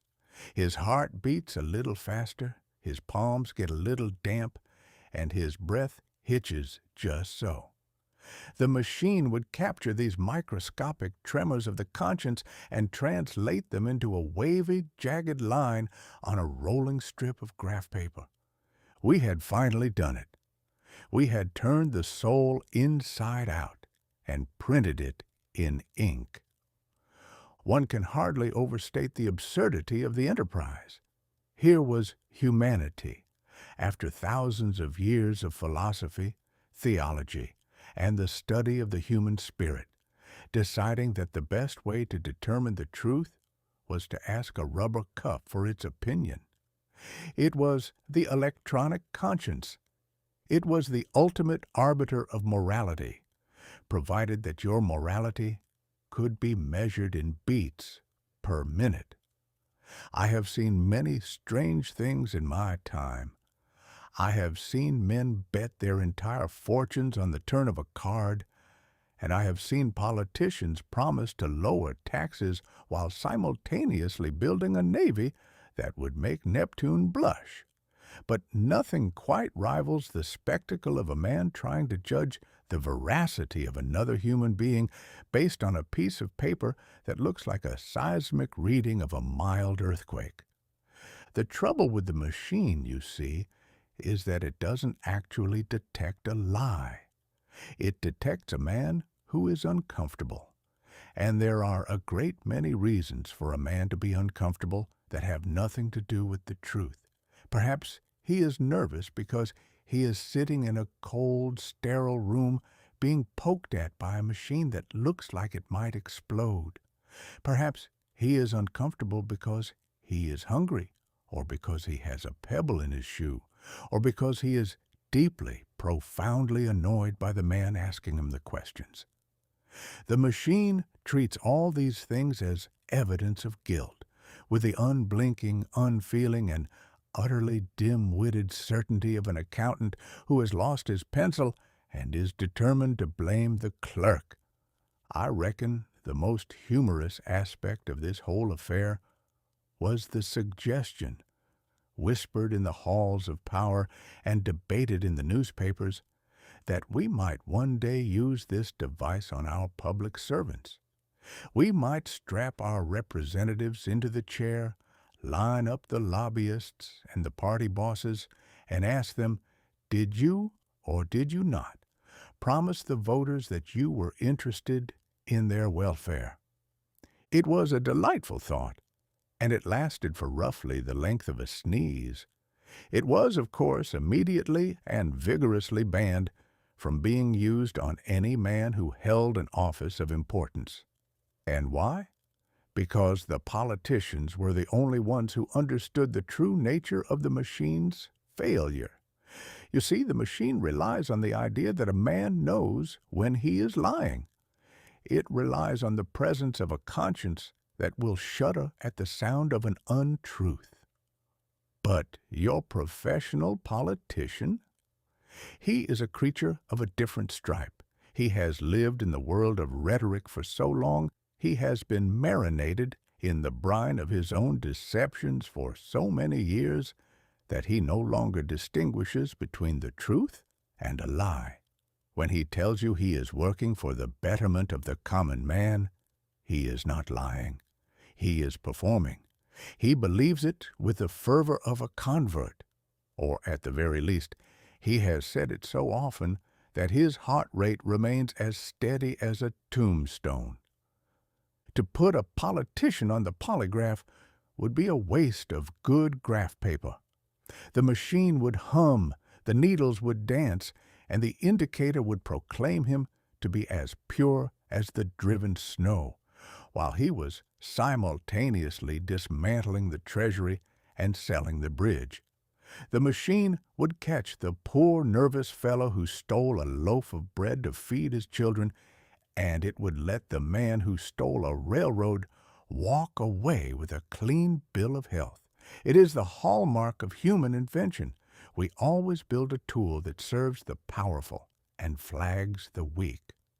There is a lesson here, I suppose, if one cares to look beneath the surface of the humming, ticking, and sputtering tubes.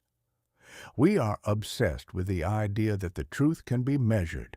We want to believe that there is a physical weight to honesty, a measurable frequency to integrity, and that we can solve the problem of human deceit with a bit of engineering.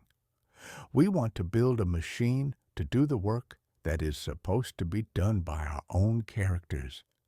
We want to outsource our suspicion to a clockwork box so that we don't have to go to the trouble of judging a man by his deeds, his history, or the look in his eye. But the truth is not a wavy line on a piece of paper. It is a messy, complicated, and often elusive thing that requires patience, wisdom, and a fair amount of skepticism to find. It is not found in the pulse of a man. It is found in the patterns of his life. And no amount of rubber tubing or ink-dipped needles will ever change that. As the year 1921 wore on and the machine found its way into the police stations and the laboratories, I suspect there were a lot of honest men who felt a shiver of dread at the sight of it, not because they were liars, but because they understood that once you start believing that the machine knows you better than you know yourself, you have already lost a piece of your own freedom. You have agreed to be defined by your biology, by your tremors, and by your biology, rather than by your words or your actions. We are a species that loves its toys, and we are especially fond of toys that promise to make our lives easier. We love the idea of a shortcut to wisdom, but there are no shortcuts. The truth will always be hard to find, and it will always require us to use the tools we were born with: our ears, our eyes, our memories, and our judgment. We can build all the polygraphs we like. We can hook them up to the entire population, and we can wire the whole world for truth, but we will still be left with the same old problem. A man who wants to deceive you will always find a way to stay one step ahead of the machine. And so we move into the future, clutching our lie detectors, confident that we have finally solved the problem of the dishonest heart. We are like children who think that if we buy a fast car, we will automatically become expert drivers.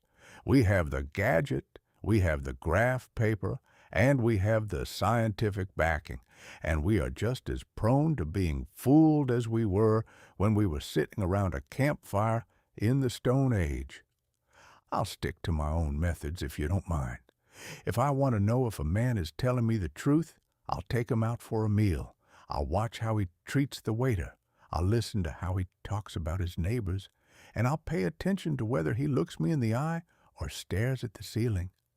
It's not a perfect system, and it doesn't give me a printout to file away, but it's a good deal more reliable than a rubber band and a needle, and besides, it doesn't make nearly as much noise, and it's a heck of a lot more fun. The machine is a marvel of the modern age, to be sure, and I have no doubt that it will have a long and productive life in the annals of criminal justice. But let us not mistake it for something it is not. Let us not call it an electronic conscience. A machine can tell you when your heart is beating fast, but it cannot tell you why. It cannot tell you what you're feeling, what you're fearing, or what you're dreaming. It is a cold, indifferent, and utterly lifeless witness to the drama of the human heart, and it should be treated with the same skepticism we reserve for a fortune teller at a carnival. It is a curiosity, nothing more.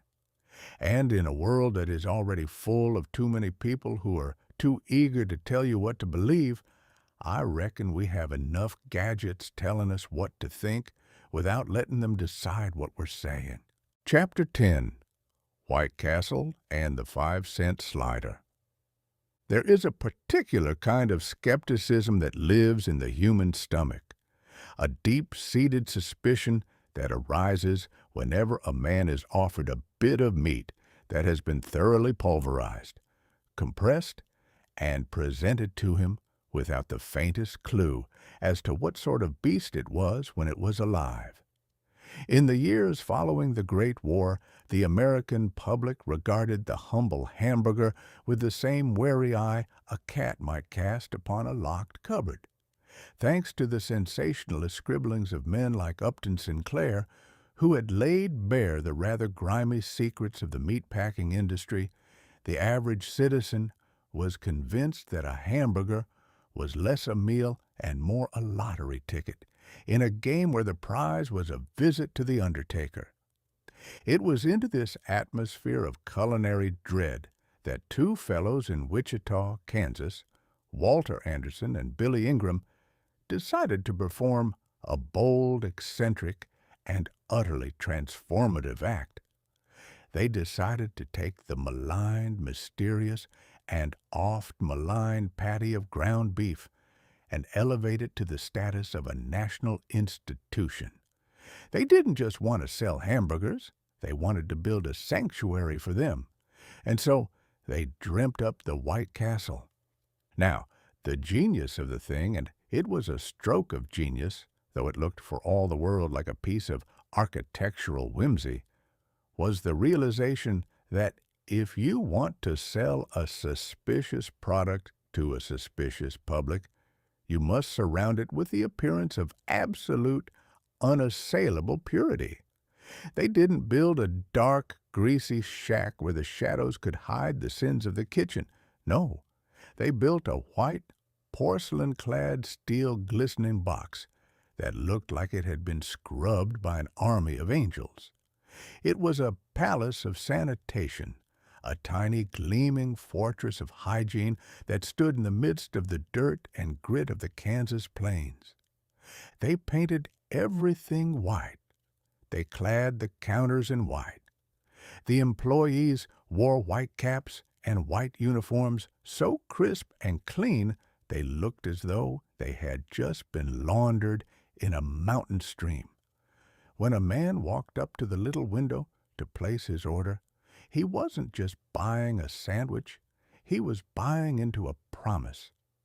The architecture whispered, "See here, there is no mystery meat in this establishment. We are so clean that we are practically clinical. You could perform an appendectomy on this counter." And the public, bless their hungry hearts, bought it. But the real magic was in the product itself. They didn't offer a slab of beef the size of a dinner plate designed to intimidate the appetite and strain the wallet. No, they offered the slider. It was a tiny square patty, steam-grilled on a bed of onions that were placed on the grill specifically to infuse the meat with the savory, pungent perfume of the gods. They slapped it on a bun that was as soft as a cloud and steamed it until the bread and the meat became one, a harmonious little union that dissolved on the tongue. It was a marvel of efficient indulgence.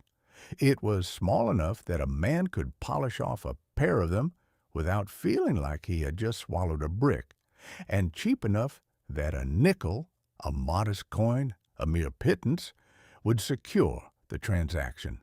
For 5 cents, you weren't just buying lunch, you were buying a moment of respite from the drudgery of the day.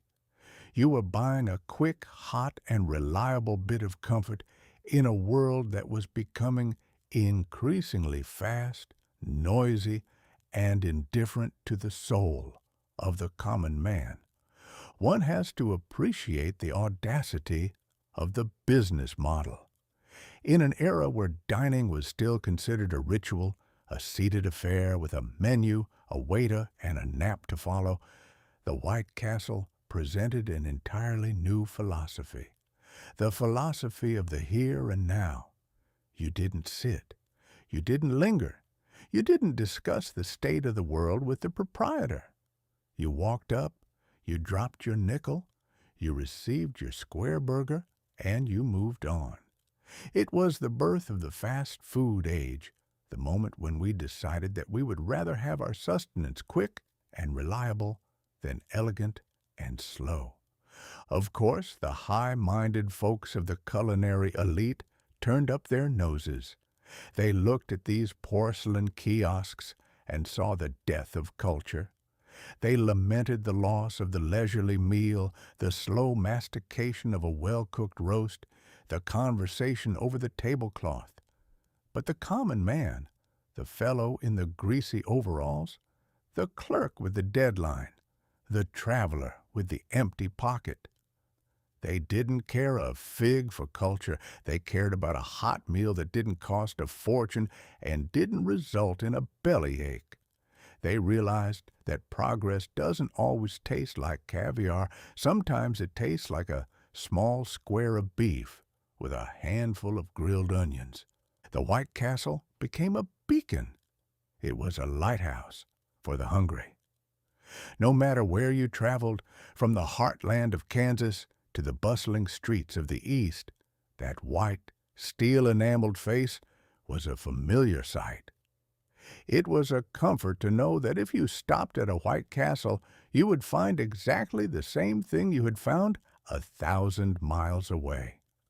It was the first step toward the standardization of the American appetite, a process that would eventually ensure that every burger in the nation tasted precisely like every other, a triumph of consistency over character. I sit here and ponder the irony of it. We spent centuries trying to escape the monotony of our local diets, trying to discover the exotic, the rare, and the regional. And then along came the slider, and we happily traded our variety for the guarantee of the familiar. We traded the unique for the ubiquitous, and we didn't even notice the bargain we were making. We were too busy enjoying the taste of the onions and the convenience of the porcelain window. The White Castle was, in its own way, a revolutionary movement. It democratized the hamburger. It turned a stigmatized, suspicious, and disreputable dish into the cornerstone of the modern American diet. It took the mystery out of the meat, not by revealing the truth, but by blinding the public with the sheer, overwhelming brilliance of white enamel and steel. It was a triumph of marketing as much as it was a triumph of the griddle. One might wonder what the future holds for this little square creation. I suspect it will outlive us all. I suspect that long after the politicians have finished their debates, and long after the treaties have been signed and broken, the white porcelain towers will still be standing, serving their 5-cent, or perhaps eventually a bit more than 5-cent, sliders to a public that has long since forgotten how to cook, how to wait, and how to eat anything that hasn't been prepared in 60 seconds or less. It is a curious legacy, is it not? We built a monument to speed, to convenience, and to the standardization of our own pleasures. We took the act of eating, which was once a communal, human, and slow-moving affair, and we compressed it into a tiny, steam-grilled square. We turned the lunch hour into a lunch minute. And we did it all with a smile, a nickel, and a bit of grilled onion. I find myself strangely fond of the little things, despite my reservations. There is something deeply, fundamentally American about the White Castle. It is the perfect marriage of the industrial and the domestic, the sterile and the savory, the visionary and the mundane. It is a place where a man can feel like a king for a nickel, provided he doesn't mind eating his feast standing up. And honestly, in this fast-paced, turn-of-the-century scramble, standing up is often the most sensible way to face the world. So here's to the square burger. Here's to the onion-scented air of Wichita.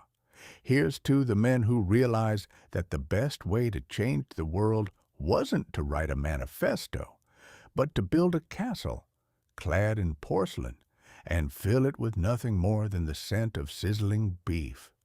It was a bold notion, a wild notion, and an utterly successful one. And while I may prefer a meal that requires a chair, a fork, and a bit of time for reflection, I cannot deny the genius of the machine they built. They recognized the rhythm of the new century, and they matched it beat for beat, burger for burger.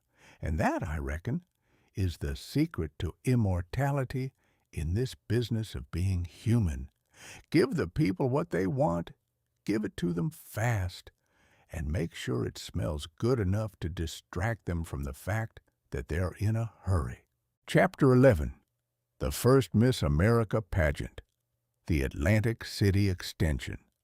If there is one thing that the American businessman possesses in greater abundance than a desire for profit, it is a truly staggering capacity for inventing solutions to problems that do not require solving, while simultaneously ignoring the ones that do. In the year 1921, the resort town of Atlantic City, that glorious, rickety, salt-sprayed boardwalk of wonders, found itself in the throes of a genuine crisis. Labor Day had come and gone.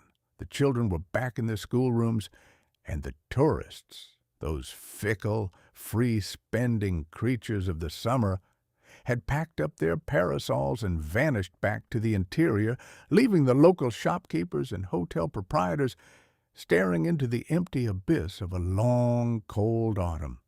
The season was dead, and with it, the flow of nickels, dimes, and half-dollars that kept the boardwalk humming. It was a bleak prospect for the merchants of taffy, the purveyors of postcards, and the managers of the grand hotels. They sat in their boardrooms, fanning themselves with bank statements and wondering how to convince the American public that the sea was just as salty and the boardwalk just as creaky in the middle of September as it was in the middle of July. It was in this desperate climate that a group of local businessmen hit upon an idea so audacious, so theatrical, and so entirely in keeping with the spirit of the age that one can only marvel at the sheer, unbridled chutzpah of it. They decided that if they could not lure the people to the beach with the promise of sun and sand, they would lure them with the promise of a spectacle. They would hold a tournament, but not a tournament of athletes, nor a contest of skill or wits, or even a demonstration of the latest industrial marvels. No, they decided to hold a tournament of beauty. They called it an intercity beauty tournament, which sounds like a grand, high-minded affair, doesn't it? It has the ring of something that ought to involve a trophy of great antiquity or a medal of valor. But in truth, it was a showcase for mermaids. They invited young women from various cities, young women who had won local contests of a similarly ephemeral nature, to come to the shore and parade themselves before the public gaze. It was a stroke of genius, if you define genius as the ability to exploit the human tendency to stare at things that catch the eye. The businessmen knew that while people might be indifferent to the price of a hotel room, they are never, ever indifferent to a pretty face. It is a primal instinct, I suppose. We are a species that likes to look, and if you give us an excuse to look with official approval, we will flock to it like moths to a lantern, and we will happily pay for the privilege. The event, when it unfolded, was a marvelous, chaotic, and entirely ridiculous affair. There they were, the mermaids, draped in their bathing costumes, which, mind you, were much more substantial than the postage stamp contraptions one sees on the beaches today, but still scandalous enough to get a rise out of the local clerics, stepping out onto the sand as if they were stepping onto a stage in a vaudeville house. There was no swimming, no diving, and no athletic prowess on display. The contest consisted of walking, smiling, and looking as though one had just stepped out of a dream of innocence and charm. The judges, men naturally, for who else would be entrusted with the task of defining beauty, sat in their chairs looking as important as if they were deciding the fate of nations. They scribbled notes, they conferred in hushed tones, and they cast their votes with the solemnity of men casting ballots in a presidential election. It was, at its heart, the exact same process one uses to judge a prize-winning pumpkin at a county fair. Only the pumpkins were young women, and the prize was not a blue ribbon, but a crown and a golden statue. The winner, a 16-year-old girl named Margaret Gorman, was plucked from the lineup and declared the Golden Mermaid.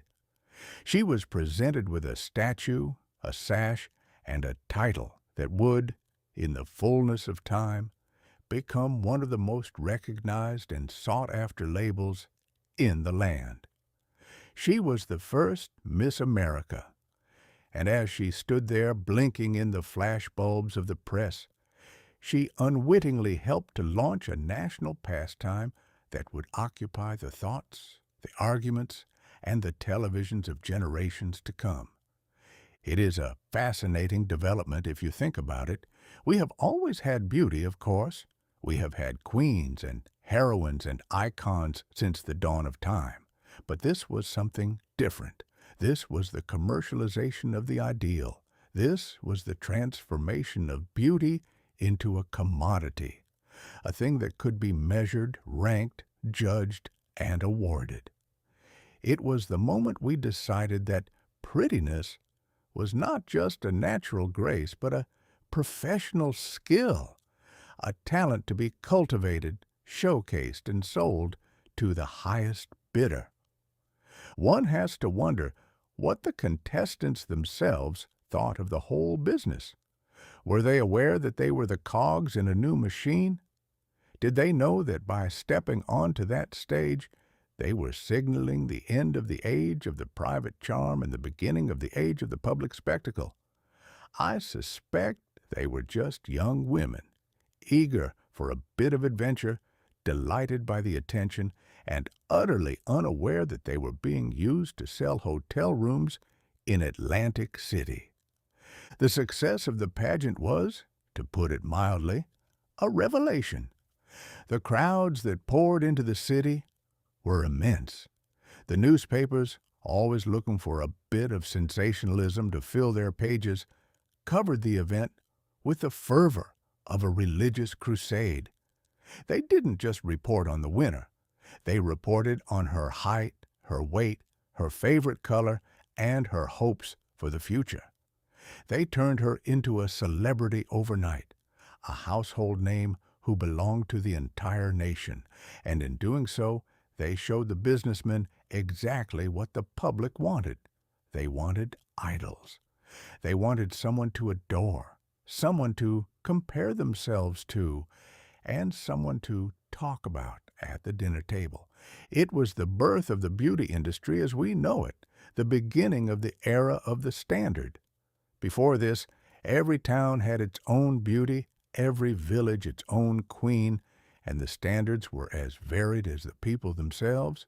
But now we had a national standard. We had a crown to pursue. We had a target to aim for. We had a template for what a beautiful American woman ought to look like.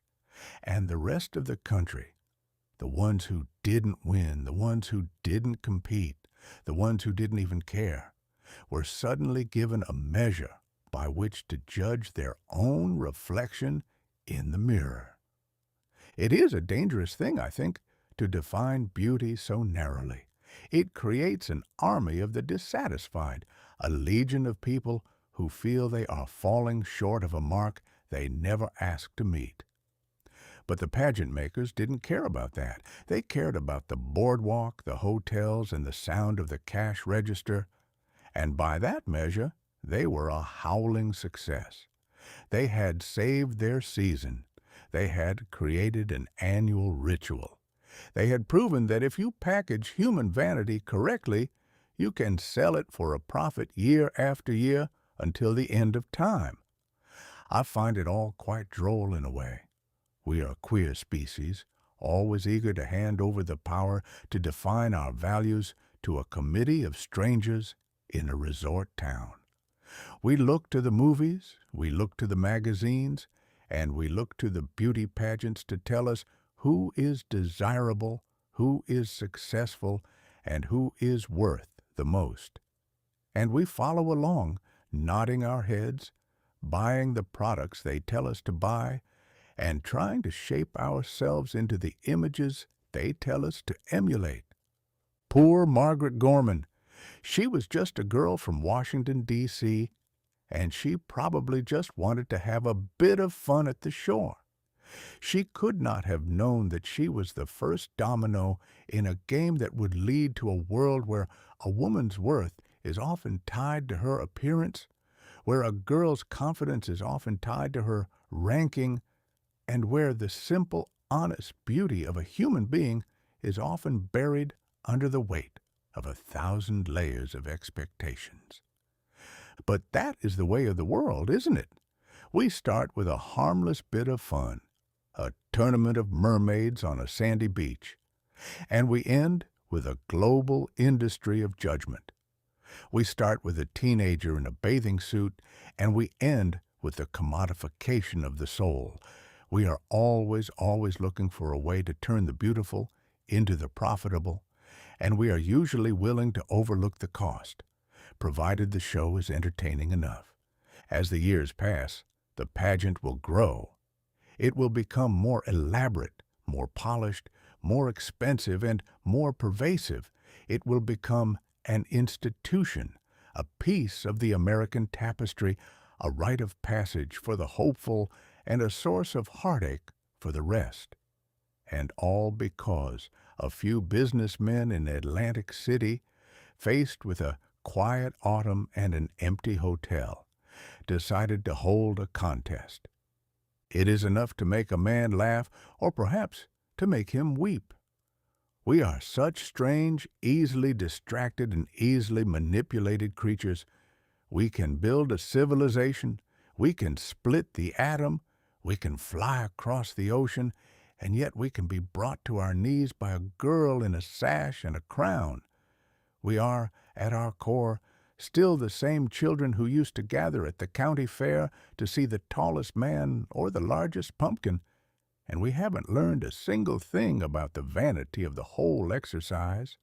So let us toast to the first Miss America. Let us toast to the boardwalk. Let us toast to the businessmen, the judges, and the cheering crowds. Let us toast to the beginning of the era of the spectator, the era of the show, and the era of the judge. It was a grand, silly, and entirely predictable moment in our history. And if it taught us anything, it taught us that we will always be willing to pay the price of admission, provided the show promises to tell us who is the fairest of them all. And honestly, I suspect we wouldn't have it any other way. We love the show. We love the judgment. And we love the idea that, just for a moment, we can all agree on something as subjective and as fleeting as a smile. Chapter 12, Chanel No. 5, The Lab-Grown Luxury. It has been said, with a surprising amount of sincerity for a subject so fundamentally frivolous, that the sense of smell is the most direct bridge to the soul. If this be true, and I have no particular reason to dispute it, given the way the scent of a wood-burning stove or a rain-drenched field can transport a man back to his boyhood in a heartbeat. Then the year 1921 saw a wholesale renovation of the human spirit. In that year, a woman named Gabrielle Coco Chanel, a creature of such formidable ambition that she made the average industrialist look like a lethargic schoolboy, decided that the soul of the modern woman should no longer smell like a flower bed. For centuries, you see, the perfume industry was a slave to the garden. If a lady wished to smell pleasant, she was required to pay homage to the rose, the jasmine, or the lily. It was a charming, agrarian, and utterly honest arrangement. If you wore the scent of a rose, you were, in effect, wearing the ghost of a rose. But there is a flaw in such a system. Nature is notoriously fickle. Flowers wilt, seasons change, and the quality of the harvest is subject to the whims of the rain and the sun. You cannot guarantee a standardized rose, and in an age that was beginning to fetishize the machine, the standard and the repeatable, the inconsistency of the garden was becoming a liability. Enter the aldehydes. Now, do not be frightened by the word. It sounds like something one might use to scrub a basement floor, or perhaps the name of a minor deity in a particularly obscure pantheon. Aldehydes are, in the hands of a chemist, the building blocks of a miracle. They are synthetic compounds, concocted in the sterile silence of a laboratory, and they possess the remarkable ability to make a scent feel abstract. They provide a lift, a sparkle, a sort of artificial electricity that nature simply cannot replicate. When Chanel presented her fifth attempt at a fragrance, a blend that relied heavily upon these laboratory-born chemicals rather than the crushed petals of 1,000 blossoms, She did something truly radical. She broke the contract with the botanical world. She gave the public a scent that smelled of nothing in nature, yet felt like everything that was desirable. It was a liquid illusion, a fragrant vapor that whispered of money, of sophistication, of the clean, sharp edge of the new century. The marketing of it was a masterpiece of deception. She named it Number 5, not because it was the fifth in a long line of scents, but because it sounded like a laboratory sample. It sounded clinical, precise, and entirely devoid of the messy sentimental baggage of the floral names that were then in vogue. She didn't sell it in a bottle shaped like a swan or a flower or a fairy tale house. She sold it in a bottle that looked like a simple apothecary jar. It was the apotheosis of the modern aesthetic, stripped of the unnecessary, focused on the stark, clean lines of function, and yet somehow infinitely more expensive than the gaudiest crystal decanter in Paris. It was, in effect, the birth of the modern fragrance industry as a branch of high-concept engineering. Before Chanel, perfume was a luxury. After Chanel, perfume was a concept.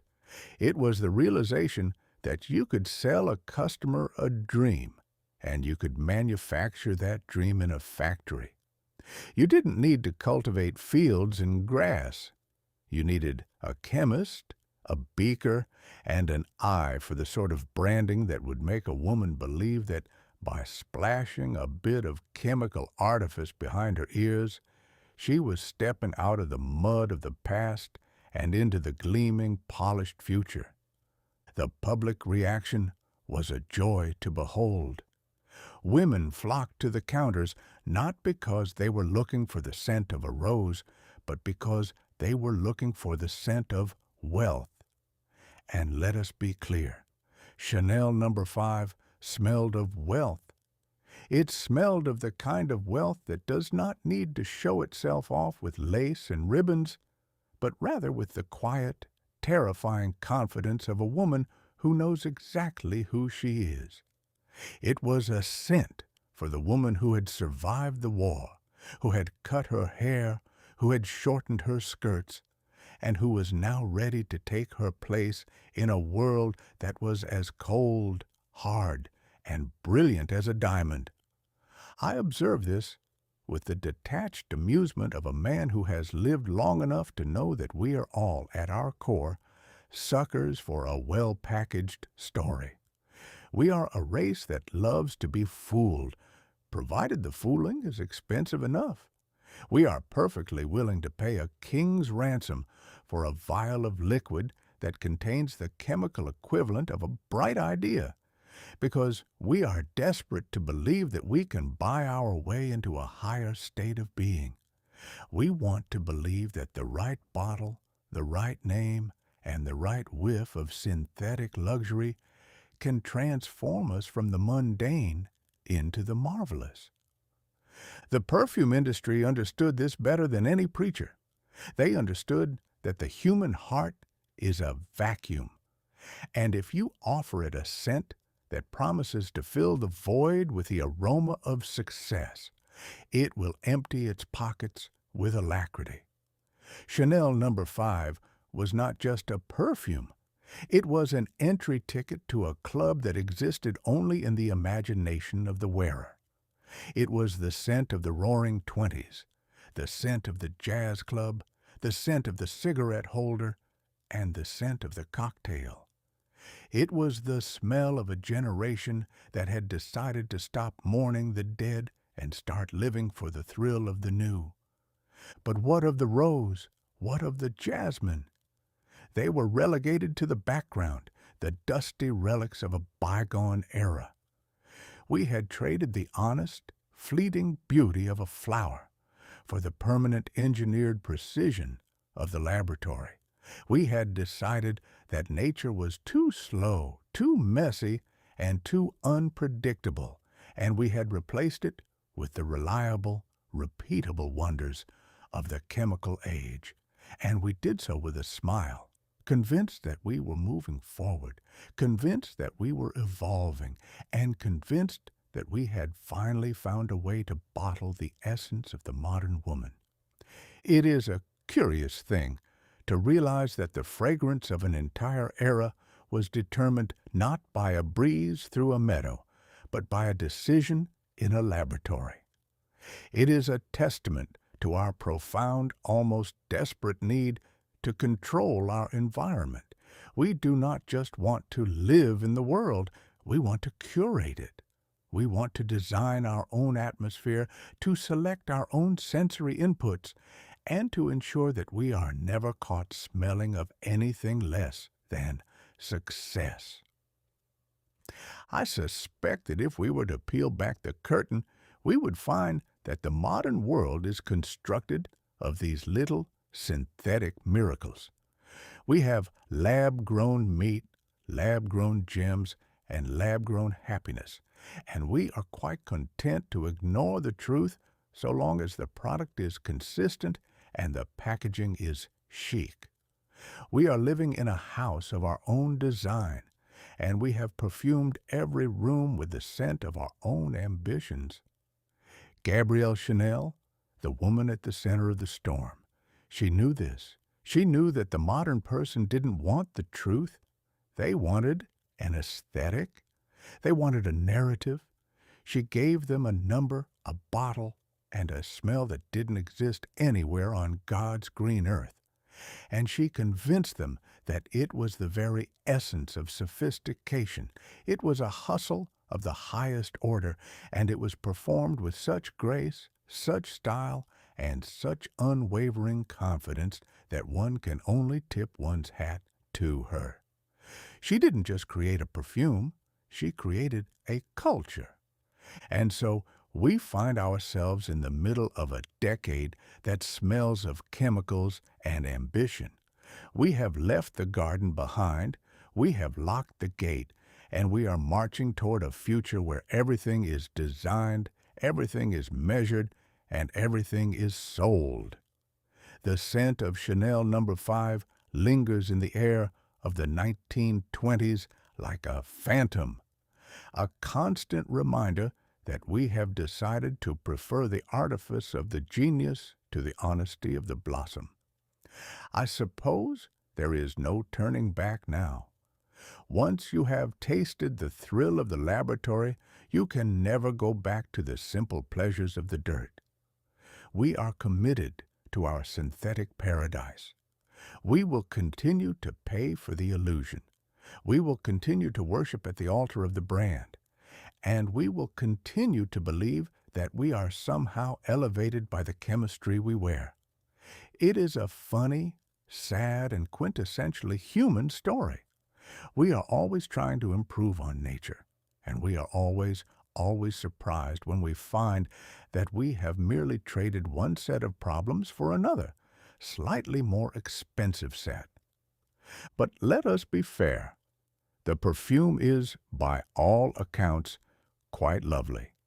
It has a sharpness, a clarity, and a certain je ne sais quoi that is genuinely compelling. If we must be fooled, we might as well be fooled by something that smells as clean and as bright as a new morning. And perhaps, in the end, that is all we really want, a bit of magic, a bit of mystery, and a bit of a lift to help us get through the day, even if that magic comes from a test tube and that mystery is sold at a department store. The world is a cold place, and if a little synthetic luxury can make it feel a bit warmer, who are we to complain? We are just the fools in the garden, and we are finally learning how to manufacture our own flowers. Chapter 13. The Fatty Arbuckle Scandal. It is a curious and rather depressing fact about our species that we spend the better part of our lives building pedestals for the people we see on the stage or the silver screen, only to spend the rest of our time sharpening the axes with which we intend to topple them. We take a man, We drape him in the robes of a hero or the motley of a fool. We insist that he embody all the virtues we are too busy to practice ourselves. And then we are genuinely, profoundly shocked when he turns out to be made of the same flawed, impulsive, and occasionally chaotic clay as the rest of us. In the year of our Lord 1921, the world of motion pictures, that marvelous, flickering dream factory that had lately become the center of the American imagination, learned this lesson with the sort of brutality usually reserved for a kick in the shins. The victim of this sudden, violent enlightenment was Roscoe Fatty Arbuckle. Now, to the common theater-goer, Arbuckle was not merely a man. He was a monument. He was a titan of mirth, a fellow of such substantial proportions that his very presence on the screen was enough to promise a good, hearty laugh. He was the highest-paid comedian in the land, a man who could command a fortune simply by waddling through a frame or throwing a custard pie with the precision of a master marksman. He was the lovable, harmless, and eternally optimistic soul who always got the girl, always dodged the policeman, and always came out on top, provided he didn't trip over his own oversized boots in the process. The public loved him with that unthinking, simple-minded affection one reserves for a pet or a favorite uncle. They saw him as a creature of pure, innocent comedy, a man who lived only to bring a smile to the faces of the weary. But alas, the man who lives his life in the spotlight is often living in the dark, and behind the grease paint and the pratfalls, the reality is frequently far less scripted and far more complicated. The trouble began on a weekend in San Francisco during a party that was intended to be nothing more than a celebration of the high life that Hollywood's new aristocracy was beginning to enjoy. It was a gala of drink, music, and the sort of exuberant, unchecked revelry that comes when a group of people have suddenly found themselves with more money, more fame, and more time on their hands than they have the common sense to manage. It was meant to be the kind of weekend that makes for good stories, provided everyone survives it. But things, as they are wont to do when the gin is flowing and the inhibitions are being checked at the door, went south with the speed of a runaway locomotive. A young woman named Virginia Rapp, a guest at the festivities, fell ill and later died, and in the fever dream of the sensationalist press, the story became less of a tragedy and more of a moral indictment. The newspapers, those vultures of the public conscience, descended upon the story with a hunger that would have put a pack of wolves to shame. They didn't just report the news. They invented a mythology. They painted the party as an orgy of decadence, a bacchanalian nightmare, and they cast Arbuckle, our lovable, harmless fatty, as the villain in a drama of depravity. It was the first massive celebrity moral panic of the century, a test run for every scandal that would follow. The public, who had cheered him only weeks before, turned on him with the fury of a spurned lover. There were calls for boycotts, demands for his movies to be burned, and a general shrieking demand for his head on a platter. The people who had worshipped him as the symbol of American innocence were now convinced that he was the Antichrist of the movie industry. They felt betrayed, you see, not because he had done anything, but because he had dared to be human. They wanted their idols to be saints. And when they discovered that their favorite comedian was a man who liked to drink, to party, and to live with a certain reckless disregard for the proprieties, they reacted as if he had personally robbed them of their own virtue. It was a beautiful, hypocritical, and entirely characteristic display of human folly. Here were the citizens of a nation that was currently engaged in the wholesale, bootlegging violation of prohibition, a nation that was drinking gin in bathtubs and dancing until the dawn in hidden basements. And yet they were clutching their pearls in horror because a movie star had had a wild weekend. They wanted the stars to be perfect, even while they were living their own lives in a state of splendid, unacknowledged chaos. The trial that followed was a carnival of misinformation and public prejudice.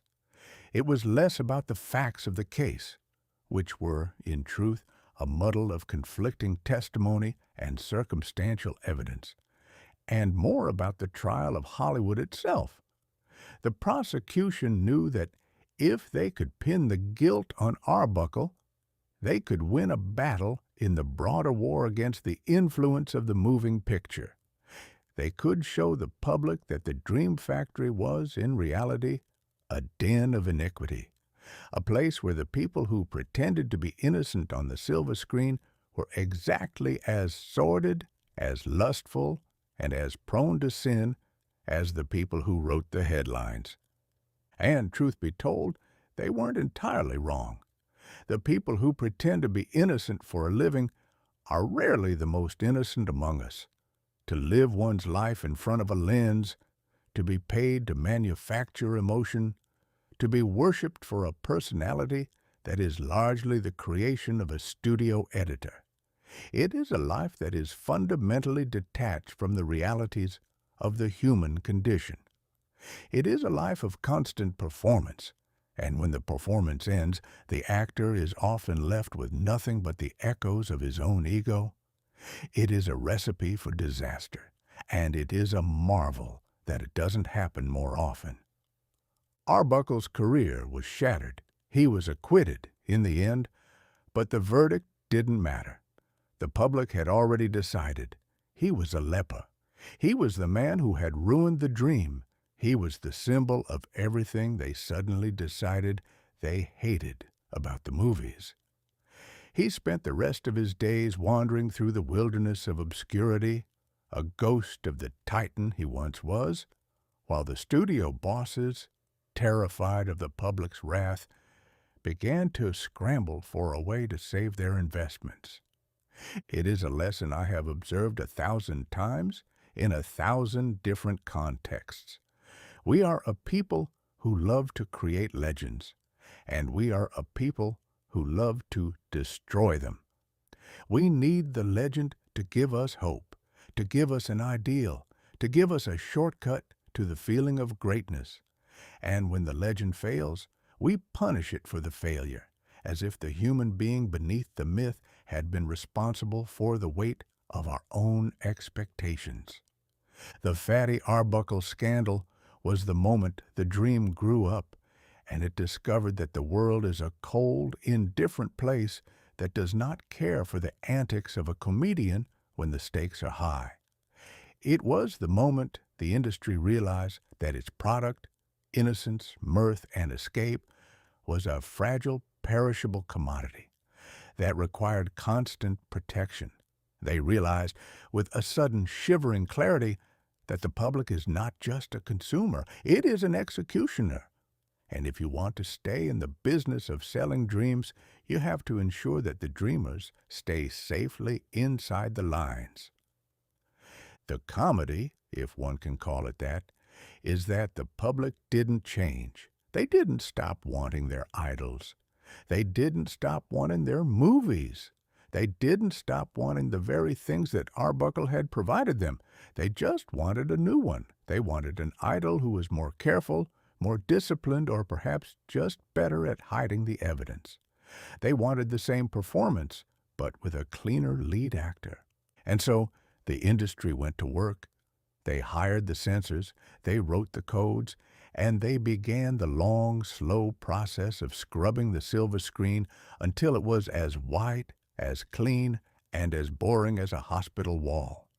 They set out to create a world where the comedians were harmless, the heroes were virtuous, and the scandals were kept safely behind the locked doors of the studio mansions. They built a wall around the dream, and they told the public that this was the real world and that everything else was just a misunderstanding. It is a marvelous, intricate, and utterly futile game. We are always trying to legislate the human condition, to force it into a mold that fits our convenience. We are always trying to keep the shadows out of the theater, and we are always surprised when we find that the shadows are the only things that give the light its depth. Arbuckle was a man, a flawed, talented, and profoundly human man, and he was crushed by the weight of a public that demanded he be a god. I think of him, sometimes, sitting in his room, listening to the silence that had replaced the roar of the crowd.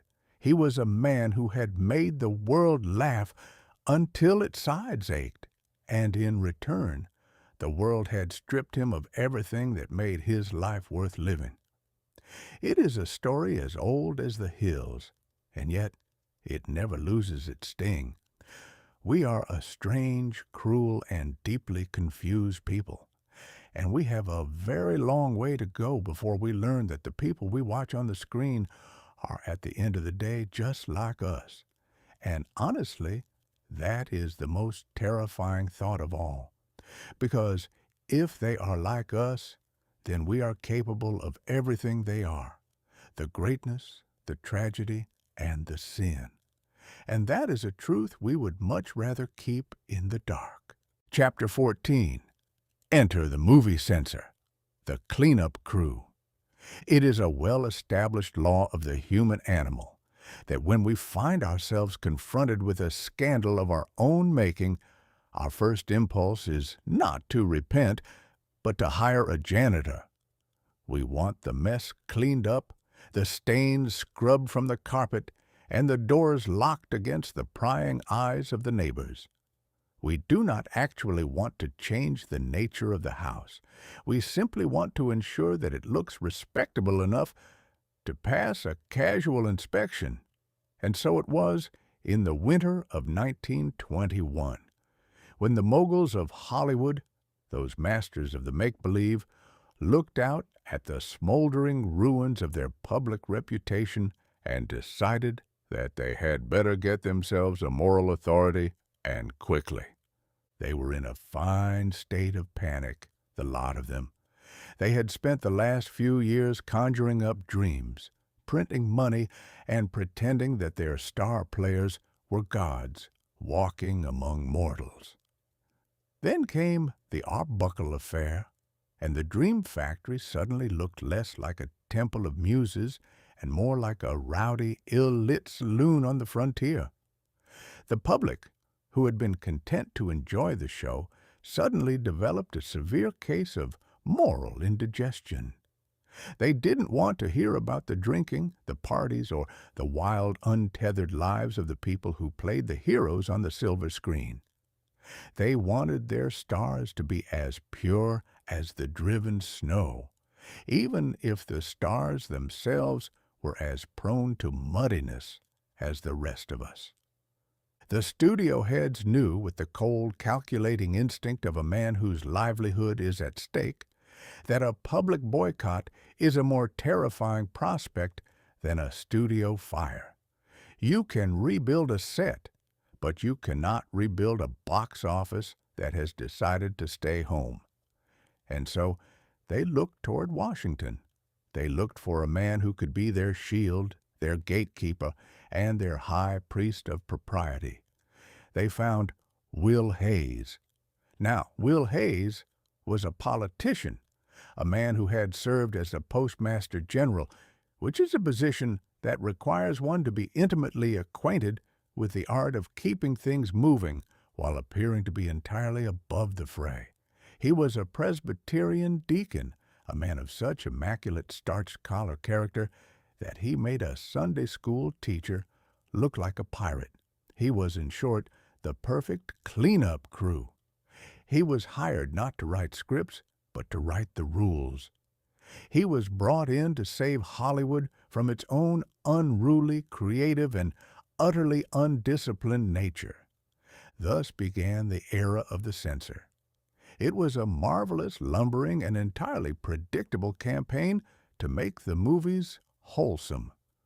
They drafted the moral clause, a piece of legal gymnastics so profound that it made it possible to fire an actor for being immoral, a term which conveniently was never quite defined, leaving it as a handy weapon for any producer who decided he didn't like the look of an actor's favorite brand of tobacco or the cut of his morning suit. It was a master stroke of control. It effectively turned the actors into the wardens of their own reputations, and it turned the studio bosses into the final arbiters of human behavior. I find it all quite whimsical if you examine it from the perspective of the history of the arts. We have always had this tug of war between the artist who wants to explore the shadows and the censor who wants to paint everything in bright, cheerful yellow. We have always had the person who thinks that if you remove the mention of a sin, you have somehow succeeded in removing the sin itself. It is a charming delusion, and it has kept the censors employed for thousands of years, even if it hasn't once managed to make a single person better than they were before. The movie censors of the 20s were particularly industrious, for they were dealing with a new, powerful, and wildly popular medium. They believed, with the fervor of the truly naive, that if they could just keep the wrong things off the screen, they could keep the wrong things out of the world. They sat in their offices with their shears and their scissors, snipping away at kisses that lasted a second too long, deleting scenes that showed a glass of wine without a grimace of regret, and ensuring that every bad man was sufficiently punished before the credits rolled.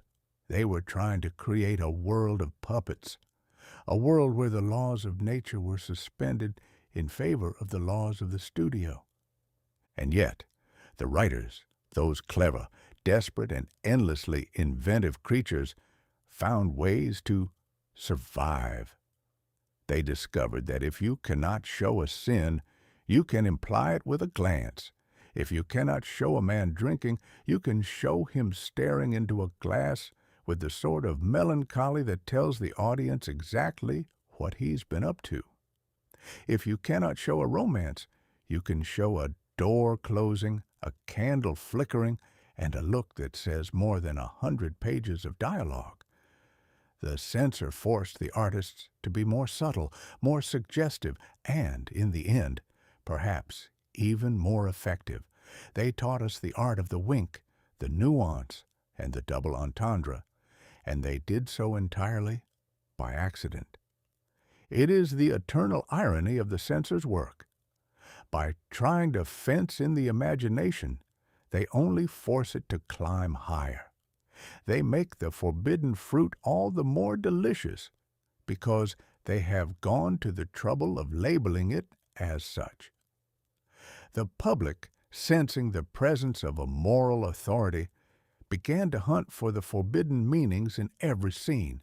They became amateur detectives, searching the backgrounds of shots and the pauses in the dialogue for the dirty bits that the censors were so valiantly trying to keep them from seeing. The movies became a game, a riddle, a puzzle to be solved, and that only made them more popular than they had been when they were just simple stories. Will Hayes, for his part, played the role with the gravity of a martyr. He toured the country, he made speeches about the uplifting power of the cinema, and he promised the mothers of America that their children were safe in the hands of the Dream Factory.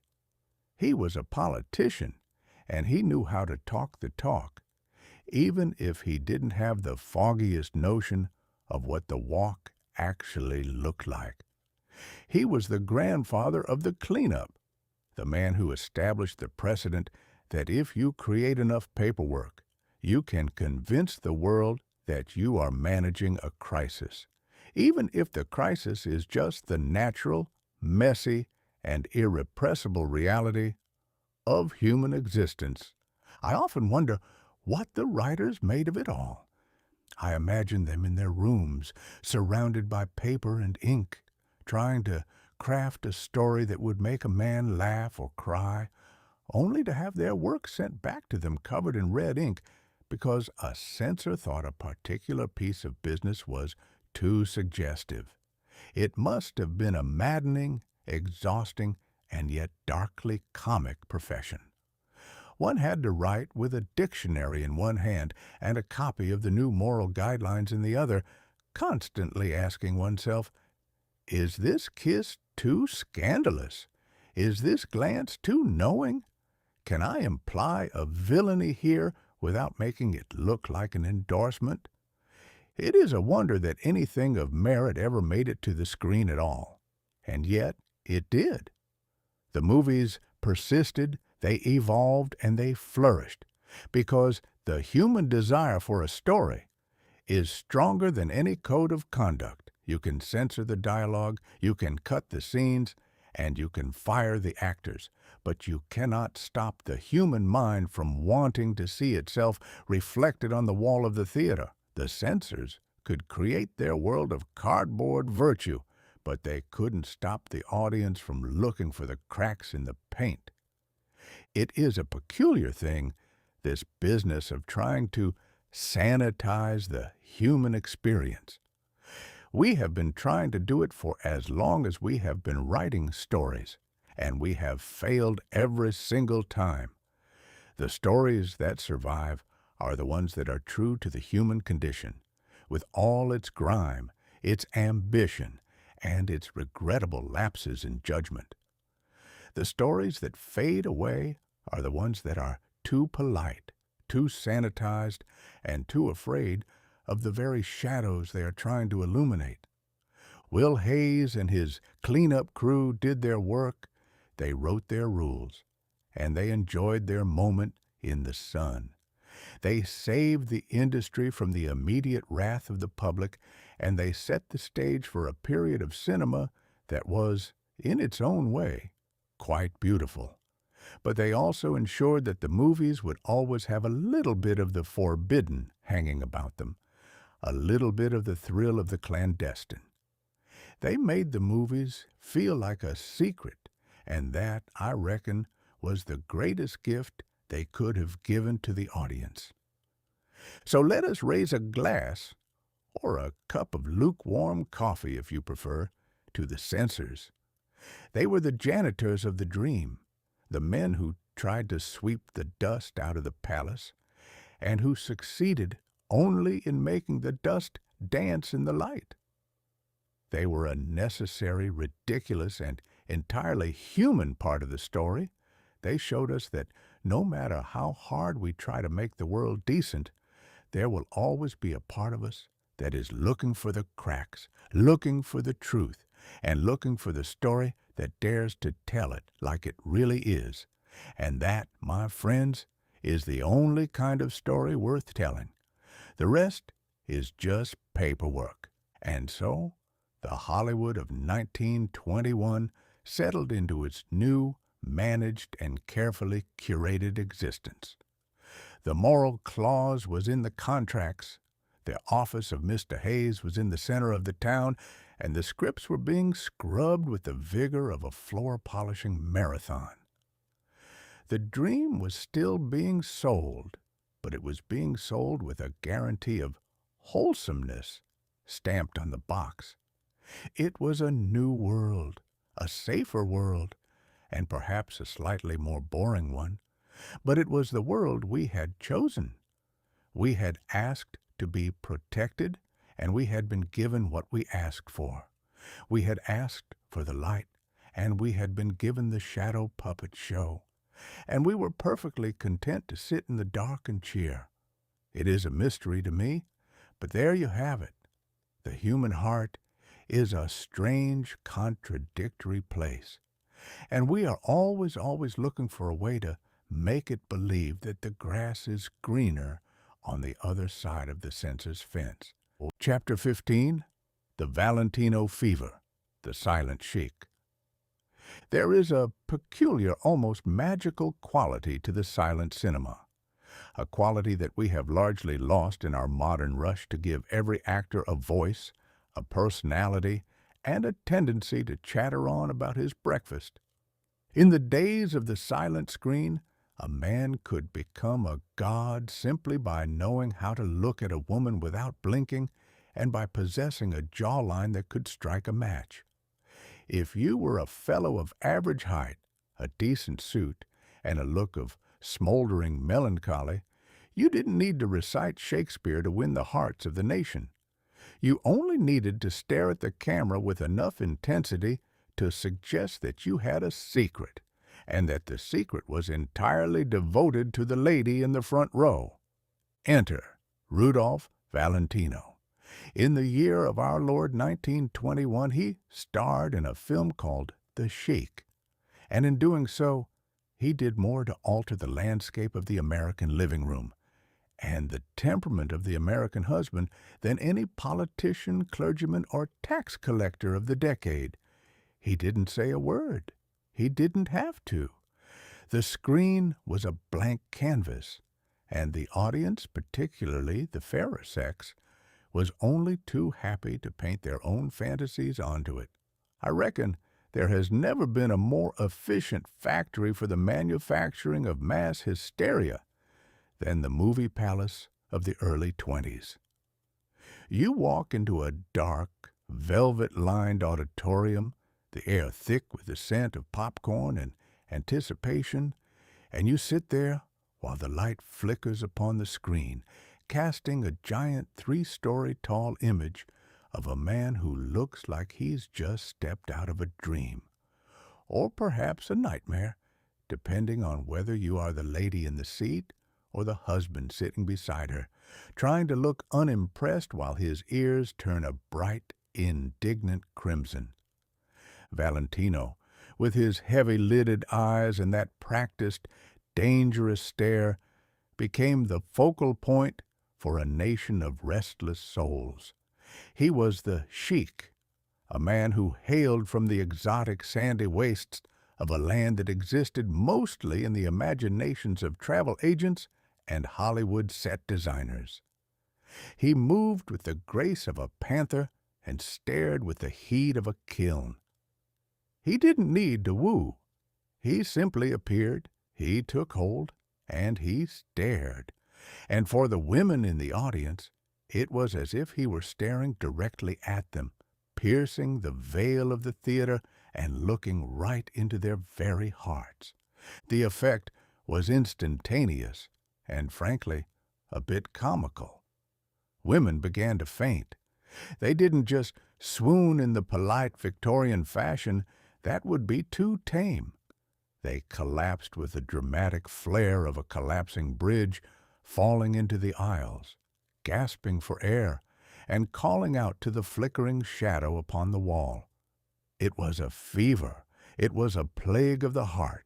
It was, if I am being perfectly honest, the most magnificent, illogical, and hilarious spectacle I have ever had the pleasure to witness from the safety of the balcony. Imagine, if you will, the plight of the American husband. He is a man of honest toil, a man who spends his days counting columns of figures, selling insurance, or laboring in the factory, and his nights trying to remember where he left his spectacles. He is a man who knows that his own romantic repertoire consists of a mumbled, "You look nice, dear," when his wife puts on her Sunday hat, and an occasional, rather clumsy attempt at a dance step when the phonograph gets stuck on a foxtrot. And here he is, sitting in the dark, watching a man who never has to pay a mortgage, who never has to mow the lawn, and who possesses an intensity that suggests he spends his leisure hours wrestling lions and rescuing princesses from the depths of the desert. The husband would look at the screen, and he would see a rival who didn't even know he existed. He would look at his wife, and he would see a woman who had, for the duration of the feature, entirely forgotten his name, his occupation, and his existence. It was enough to make a man feel entirely inadequate, and in many cases it led to a great deal of grumbling, a significant increase in the sale of strong cigars, and a sudden, sharp decline in the popularity of the cinema among the male population of the country. The husbands were furious. They were indignant. They were, in the most pathetic way imaginable, jealous of a projection of light. They wrote letters to the editors of the newspapers demanding to know what had become of the manly man, the rugged, square-jawed, shirt-sleeved American hero who knew how to chop wood and fix a radiator instead of this. This perfumed creature with the slicked-back hair, who looked like he spent more time in front of a mirror than a debutante at her first ball. They called him effeminate. They called him a dandy, and they called him a threat to the moral fiber of the Republic. But the more they complained, the more the women flocked to the theaters. The more the husbands ranted about the sheik, the more the sheik became the standard by which all other men were measured, and the more the poor, ordinary husband found himself falling short in the competition. It was the great, silent comedy of the age. We had invented a machine that could project a fantasy, and we were shocked, I tell you, when that fantasy proved to be more compelling than the reality. We were like children who had built a golem and were terrified when it started walking around and stealing the affection of our families. We didn't realize that the power of the silent film was not in what was said, but in what was not said. Because Valentino never spoke, he never uttered a foolish word. He never talked about the weather, he never complained about the taxes, and he never argued about the dinner menu. He was a vacuum, and the audience was allowed to fill him with all their own desires, all their own dreams, and all their own unspoken needs. He was the perfect man because he was a blank slate. If you wanted him to be a romantic, he was a romantic. If you wanted him to be a dangerous, untamed desert prince, he was a desert prince. He was whatever you needed him to be, and because he was silent, he could never contradict you. He was the ideal partner, a ghost who lived in the light, a man who required nothing but your attention and a bit of popcorn money. And what of Valentino himself? He was a man, just like any other, trapped in the cage of his own image. He had to keep staring. He had to keep looking dangerous. He had to keep his hair perfectly in place, even when the wind was blowing, even when the desert sands were supposedly swirling about him. He had to live the life of a god, even while he was just a fellow who was probably, at the end of the day, just as tired, just as lonely, and just as confused as the rest of us. He was a prisoner of the fever, a man who had become an icon before he had even had a chance to become a person. I suspect that if we could have peeled back the layers of the fame, we would have found a fellow who was just as bewildered by the hysteria as the husbands who were complaining about it. It is a strange, hollow thing to be worshipped for something you don't fully understand and to be held accountable for a personality that was entirely constructed in the editing room. He was the first of the modern celebrities, the pioneers of the hollow life, the ones who teach us that if you show the world a beautiful enough image, they will never look closely enough to see the man behind it. The Valentino fever eventually broke, as all fevers do. The audiences, fickle as ever, grew tired of the desert sands, and the studio began to look for the next face, the next look, and the next silence to fill. But for a few glorious years, the man with the heavy-lidded stare held the nation in a trance. He showed us the power of the image, the potency of the unspoken, and the terrifying, hilarious ease with which a human being can be turned into a commodity. We look back at him now, in our grainy, flickering black and white memories, and we see him for what he was, a sign of the times. A reminder that we are all at heart a bit susceptible to the siren call of the beautiful, the unreachable, and the silent. We are all, in our own way, waiting for the flicker on the wall to tell us who we should love, who we should envy, and what we should want.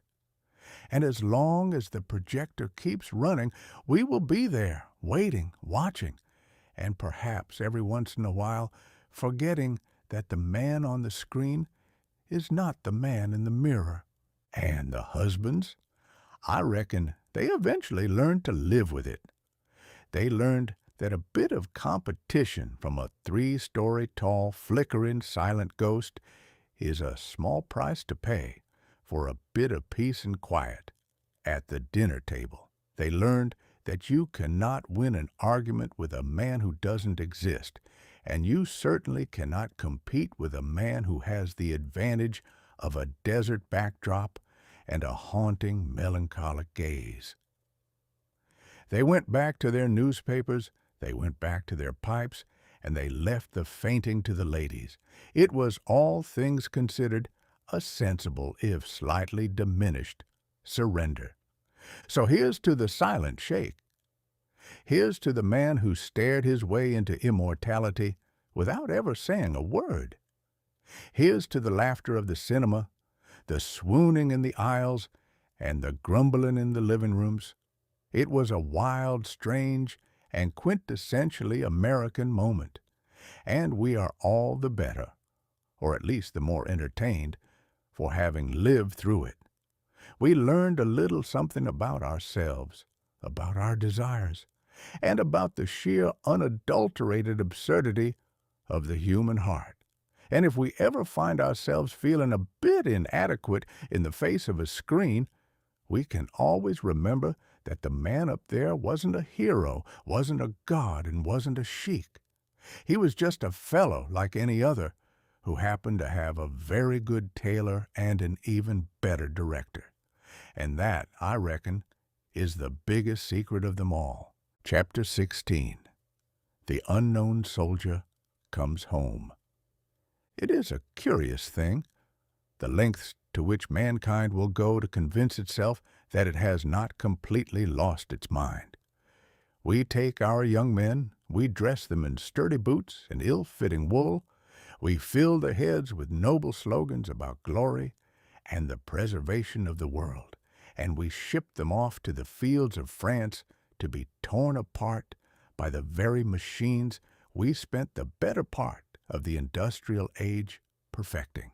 And then, once the smoke has cleared, the guns have gone silent, and the ledger of the dead has been tallied up until the eyes grow dim, we find ourselves standing in the wreckage, looking for a way to make it all feel like it meant something. In the year of our Lord 1921, the United States of America decided that it was high time to perform a little piece of theater for the benefit of the grieving. We had lost so many boys in the mud, so many, in fact, that we couldn't even put a name to the ones who were left behind, scattered across the countryside like autumn leaves in a hurricane. And so, the government, ever mindful of the public's need for a centerpiece, decided to bring an unknown soldier home to Arlington. It was a brilliant bit of stagecraft, if you have the stomach for such things. They went over to the battlefields, where the ghosts were surely still arguing over the merits of the treaties, and they held a raffle. Yes, a raffle.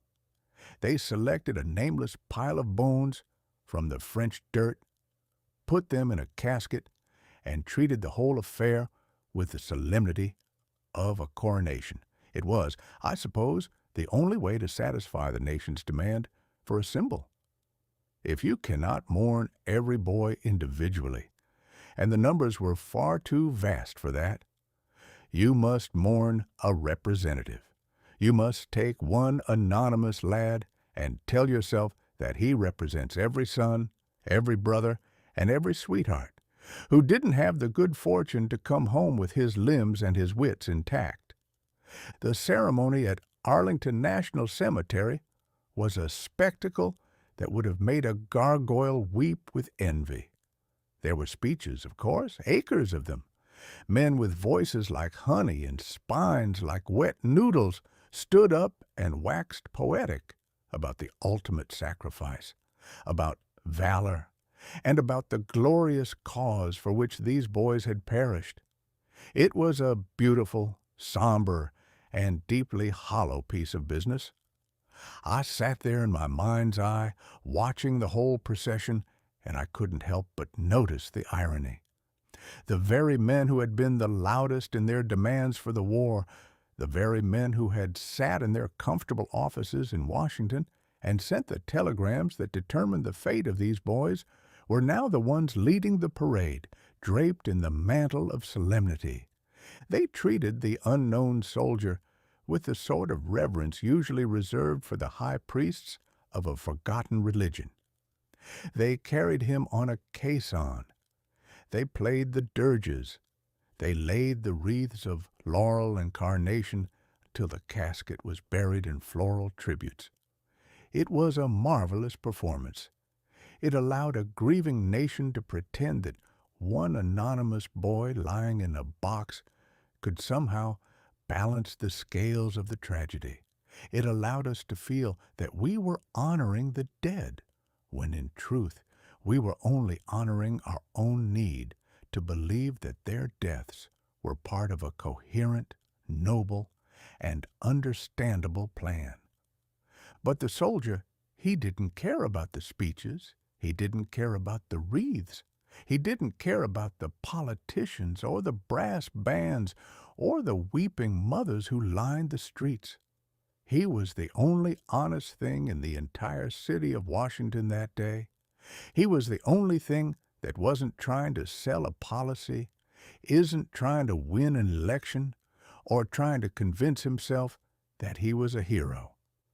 He was just a boy who had been swept up in the gears of a machine he didn't build, for a cause he probably didn't fully grasp. And he had paid the final price for the privilege of being a pawn in the game of empires. There is a singular quiet dignity to an unknown grave. It is the only place in this world where a man can finally be free of his history. He has no past, no pedigree, no political affiliation, no sins to confess, and no laurels to defend. He is simply himself, and that is a state of being that the rest of us spend our entire lives trying to achieve. The politicians, they fought over him, of course. They wanted to claim him, to use him as a prop for their next platform to ensure that he was seen as a partisan of their particular brand of patriotism. But he remained silent, as dead men do, and his silence was a rebuke to the entire shouting, posturing city. I think of the selection process in France. I imagine the soldiers standing around, picking the casket at random, not out of malice, but out of a sort of weary gallows humor. "We'll take this one," they might have said. "He'll do as well as the next." It is a horrific thought, if you dwell on it, that the difference between a life of promise and a nameless grave in a foreign land can be decided by a whim, a toss of a coin, or the sudden, erratic trajectory of a piece of shrapnel. We are so fond of our destiny and our providence, but the truth of the war was always a matter of luck. The ones who came home were lucky, and the ones who didn't were not. The moral weight of the war, the glory of the cause, these are stories we tell to keep the nightmares at bay. But the reality is the mud, the cold, the waiting, and the sudden, unceremonious end. Arlington is a fine place, a quiet place, a place of marble and manicured lawns. It is a place that does its best to make death look dignified, to make it look like a well-ordered retreat from the field of battle. But I wonder if the soldier, in the quiet of his casket, might prefer the fields of France. At least there the mud was honest.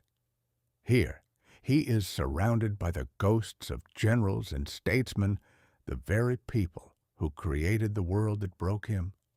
It is a strange sort of company to keep for eternity. The ceremony itself was a masterpiece of theater. It had the required amount of gloom, the required amount of pomp, and the required amount of nationalistic fervor to send the spectators home feeling as though they had fulfilled their duty to the departed. We love our pageantry. We love to drape our tragedies in the flag and call them triumphs. We love to build monuments that say, here the virtue of the nation is preserved, because it is so much easier to preserve a monument than it is to preserve the actual living, breathing people who made the sacrifice in the first place. And yet I cannot find it in my heart to be entirely cynical. The people who stood in the crowds, the ones who cried, the ones who threw flowers, they weren't there for the politicians. They were there for their own. They were there because they had lost someone, and they hadn't been able to say goodbye. They were there because the unknown soldier was a blank space in their own lives, a place to put their own grief, their own loss, and their own unanswered questions. For them, the theater wasn't a deception. It was a sanctuary, and perhaps that is enough. If a bit of ceremony, a bit of pageantry, and a bit of marble can soothe the ache in a mother's heart, who am I to say it is all a sham? We are a contradictory lot, us humans. We are capable of the most calculated, cold-blooded cruelty, and yet we are also capable of the most tender, desperate attempts to find meaning in the chaos. We build the machines of war, and we build the monuments to the victims of those machines, and we somehow manage to believe that the monuments outweigh the machines. It is a comfort, I suppose. It is a way to look at the crater in the field and decide that, no, that is not a hole of destruction. That is a place where we shall plant a rose garden. The unknown soldier is still there beneath the slab, resting in the quiet of his marble house. He is the guardian of the nation's conscience, or at least he would be if we had the courage to listen to what his silence is telling us. He is telling us that war is a messy, terrible, and utterly wasteful business that should be avoided at all costs. He is telling us that the glory of the nation is a poor substitute for the presence of a son at the dinner table. He is telling us that if we want to honor the dead, the best way to do it is to make sure that there are fewer of them, not more. But we don't listen, of course. We go to the tomb, we lay the wreath, we bow our heads, and then we walk away, our hearts feeling a little lighter because we have done our duty. We return to our lives, our politics, and our petty quarrels, and we wait for the next time we need a monument, the next time we need a symbol, and the next time we need to remind ourselves that we are a great nation. The unknown soldier remains, a silent witness to the absurdity of our own history. He is the most famous man in America, and he is the one man who would have been the most horrified by the attention. He was a boy who wanted to live, a boy who wanted to be known, and he ended up as an anonymous icon in a city of famous names. It is the final, ultimate irony of the entire affair. He wanted to be home, and he got his wish, but he came home as a shadow, a ghost, and a statue, rather than as a man. I often think of him drifting in the quiet of the night, listening to the hum of the city, the distant sound of the cars, and the murmurs of the tourists who come to stare at his tomb. Does he regret it? Does he wish he had stayed in the French soil, among the others who were just like him? Or does he find a bit of grim satisfaction in the fact that, in the end, it was he, the anonymous, the forgotten, the unknown, who became the most important man in the capital? It is a singular, perplexing, and deeply human chapter in our story. It is a story of war, of death, of politics, and of grief, all wrapped up in the most elaborate and expensive packaging we could afford. And yet, beneath all the layers, beneath the marble, beneath the flag, and beneath the speeches, there is just a boy who is waiting, as we are all waiting, for the long, final silence of the history books to close. We brought him home, we gave him a house, and we told ourselves that he was satisfied. I reckon he is. He has no more battles to fight, no more lines to hold, and no more commands to obey. He is the only one of us who is truly at peace. And if there is any justice in this world, and I am an old man who has seen enough of it to know that justice is a scarce commodity, he is the one who will be judging us in the end, when the last parade has finished and the last monument has crumbled into dust. He is the unknown, and he knows us far better than we know ourselves, and that, I suspect, is the most frightening thought of all. Chapter 17. The All-New York World Series. It is a curious business, the American preoccupation with baseball. We are a nation that prides itself on its industrial might, its technological prowess, and its serious-minded pursuit of the almighty dollar. Yet we have seen fit to elevate the sight of a grown man standing in a field in pajamas, clutching a stick of wood, to the status of a religious ritual. We spend our afternoons in the bleachers, shielding our eyes from the sun, shouting at umpires who could not find their own spectacles with a road map and a flashlight, and convincing ourselves that the outcome of a game has some profound bearing on the fate of the Republic. It is a spectacle of the highest order, a grand, colorful, and utterly preposterous circus that serves as the perfect distraction for a people who would rather not think too hard about the price of eggs or the state of the Union. In the autumn of 1921, this obsession reached a fever pitch, and nowhere was the air thicker with tension and tobacco smoke than in the city of New York. It was to be an all-New York World Series, a civil war played out on the green diamond of the Polo Grounds. On one side, we had the Yankees, a team that had recently decided that the most effective way to play the game was to hit the ball into the next county. They were led by none other than Babe Ruth, the Sultan of Swat, a man who possessed a physique that suggested a life of vigorous enjoyment and a swing that could stir the air from here to Hoboken. He was the hero of the New Age, the embodiment of the home run, a man who had transformed the sport from a tactical, scientific, and somewhat tedious contest of bunts and steals into a grand display of brute force. On the other side of the field sat the Giants, managed by the inimitable John McGraw. Now, McGraw was a man who viewed the home run with the same suspicion a cat views a cucumber. He was a creature of the old school, a tactician who believed that the true beauty of baseball lay in the stolen base, the perfectly executed sacrifice, and the relentless grinding pressure of what he called scientific play.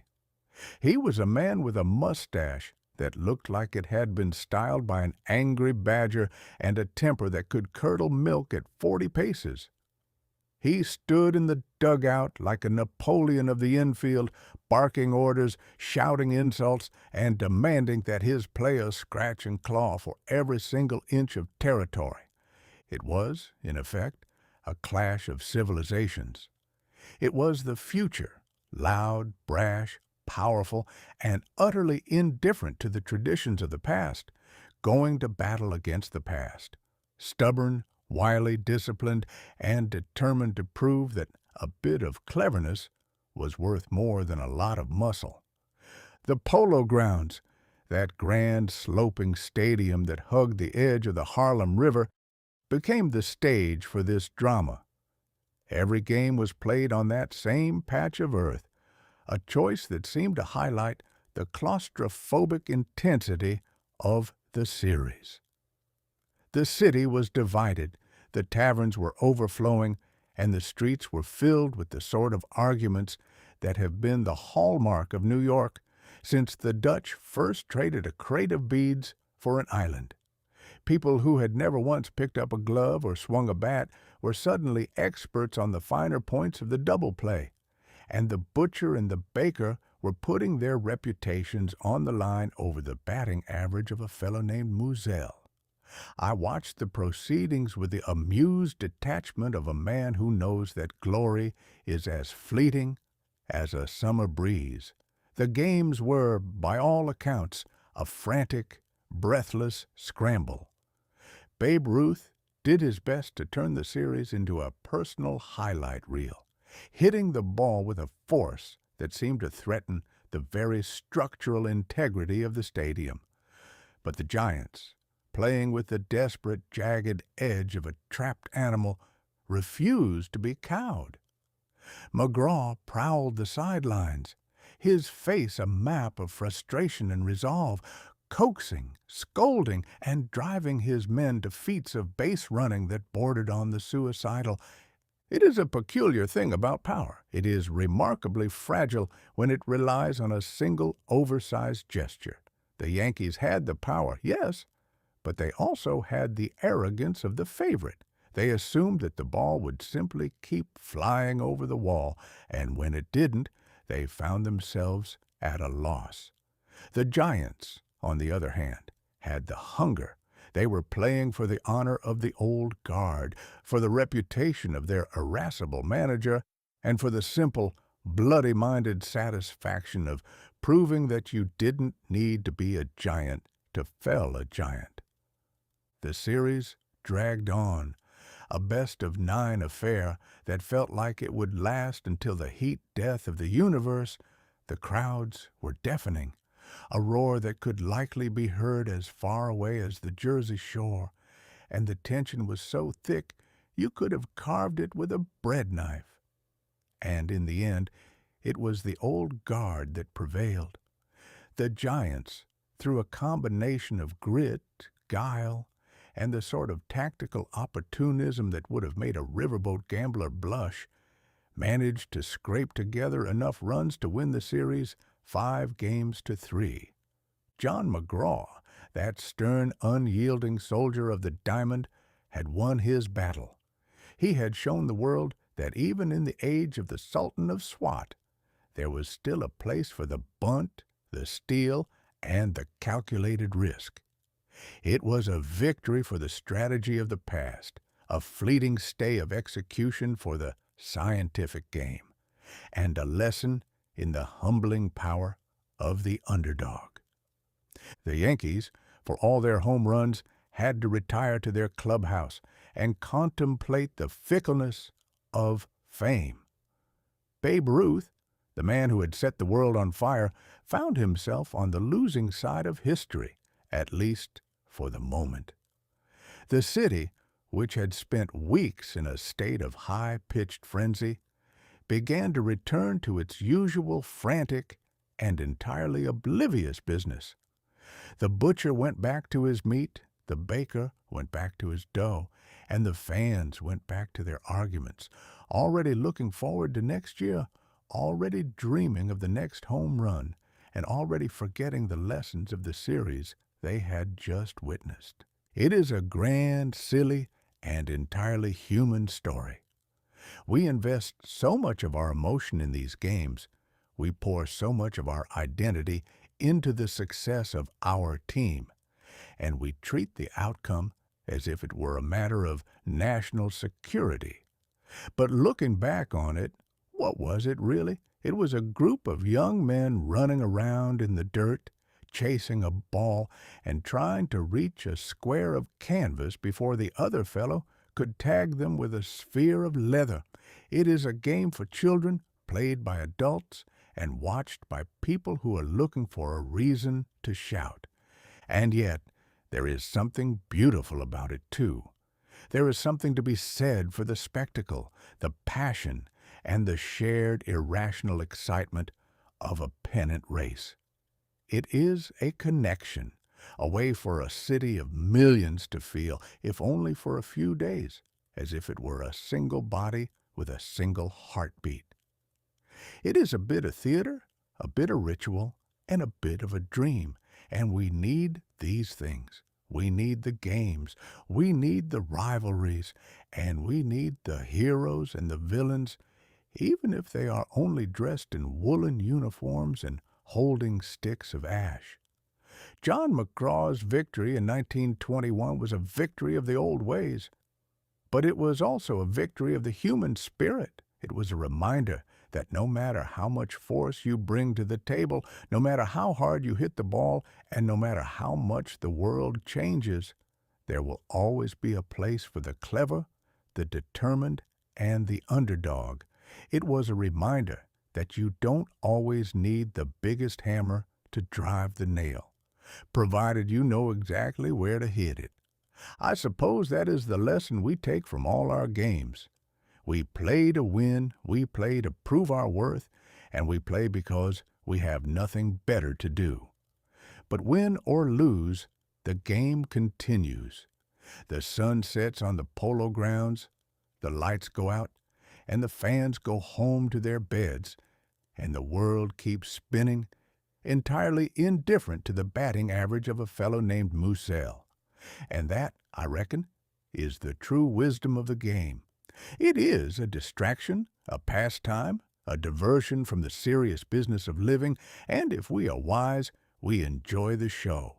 We tip our caps to the victors, we offer a bit of sympathy to the losers, and we move on to the next chapter. The 1921 World Series is a dust-covered memory now, a footnote in the grand, meandering history of the game. But for a few weeks in October, it was everything. It was the only thing. It was the center of the universe. And maybe that is enough. Maybe the point of the game isn't the final score, but the fact that we were there. We were shouting. We were alive. And we were part of something that, for a little while, made us feel like we were part of the same grand and utterly bewildering human adventure. And if that isn't worth the price of a ticket, I don't know what is. So, here's to the Polo Grounds, here's to the Yankees, and here's to the Giants. Here's to the Sultan of Swat and the Napoleon of the infield. Here's to the old way and the new way, the hit and the bunt, the glory and the defeat. It was a series for the ages, a battle for the soul of the sport, and a perfect, quintessential example of the folly of man. We play the game, we make the history, and then we let the historians worry about what it all meant. And as for me, I'll take a seat in the bleachers, watch the game, and marvel at the fact that we are all, every one of us, trying to find our way home, one base at a time. It is a long journey, and the umpire is always calling us out, but we keep playing. And that, I suppose, is the only way to play. Chapter 18. The Dempsey-Carpentier Radio Wave. It is a curious and enduring truth about the human animal that we are forever attempting to dress our most primitive impulses in the fine silks of civilization. We take the savage, guttural urge to knock one's neighbor over the head with a stone, and we refine it, regulate it, and slap a fancy name on it until it resembles something approaching a gentleman's pursuit. We call it boxing. We put two men in a ring, surround them with ropes, give them pillows to wear on their hands, and charge a king's ransom for the privilege of watching them beat the living daylights out of one another. It is a spectacle as old as the hills, and yet, in the year 1921, it reached a fever pitch of absurdity that would have made the ancient Romans look like a pack of Sunday school children. The occasion was the much heralded fight of the century between Jack Dempsey, the Manasseh mauler, a fellow who looked as though he had been carved from a block of granite and possessed a fist that moved with the speed of a striking cobra, and Georges Carpentier, a man the newspapers insisted on calling the Orchid Man, a description that suggested he might be more at home in a conservatory than a prize ring. It was a mismatch of temperaments that promised to be either a tragedy or a farce, and the American public, in its infinite and insatiable hunger for the sensational, descended upon Jersey City like a swarm of locusts on a cornfield. They built a wooden arena for the affair, a colossal, sprawling, and frankly flammable structure that rose out of the Jersey mud like a monument to the reckless optimism of the age. They called it the $1 Million Gate. It was the first time in history that a single sporting event had managed to coax $1 million out of the pockets of the populace, a sum so vast and so ridiculous that it practically demanded the heavens open up and strike the place with lightning. But the heavens, apparently, were as interested in the spectacle as the rest of us. The air was thick with the scent of cigars, roasted peanuts, and the unmistakable aroma of human desperation. It was, I reckon, the largest gathering of fools ever assembled under a single roof, all of them waiting with bated breath to see which of the two men would be the first to reach the point of total collapse.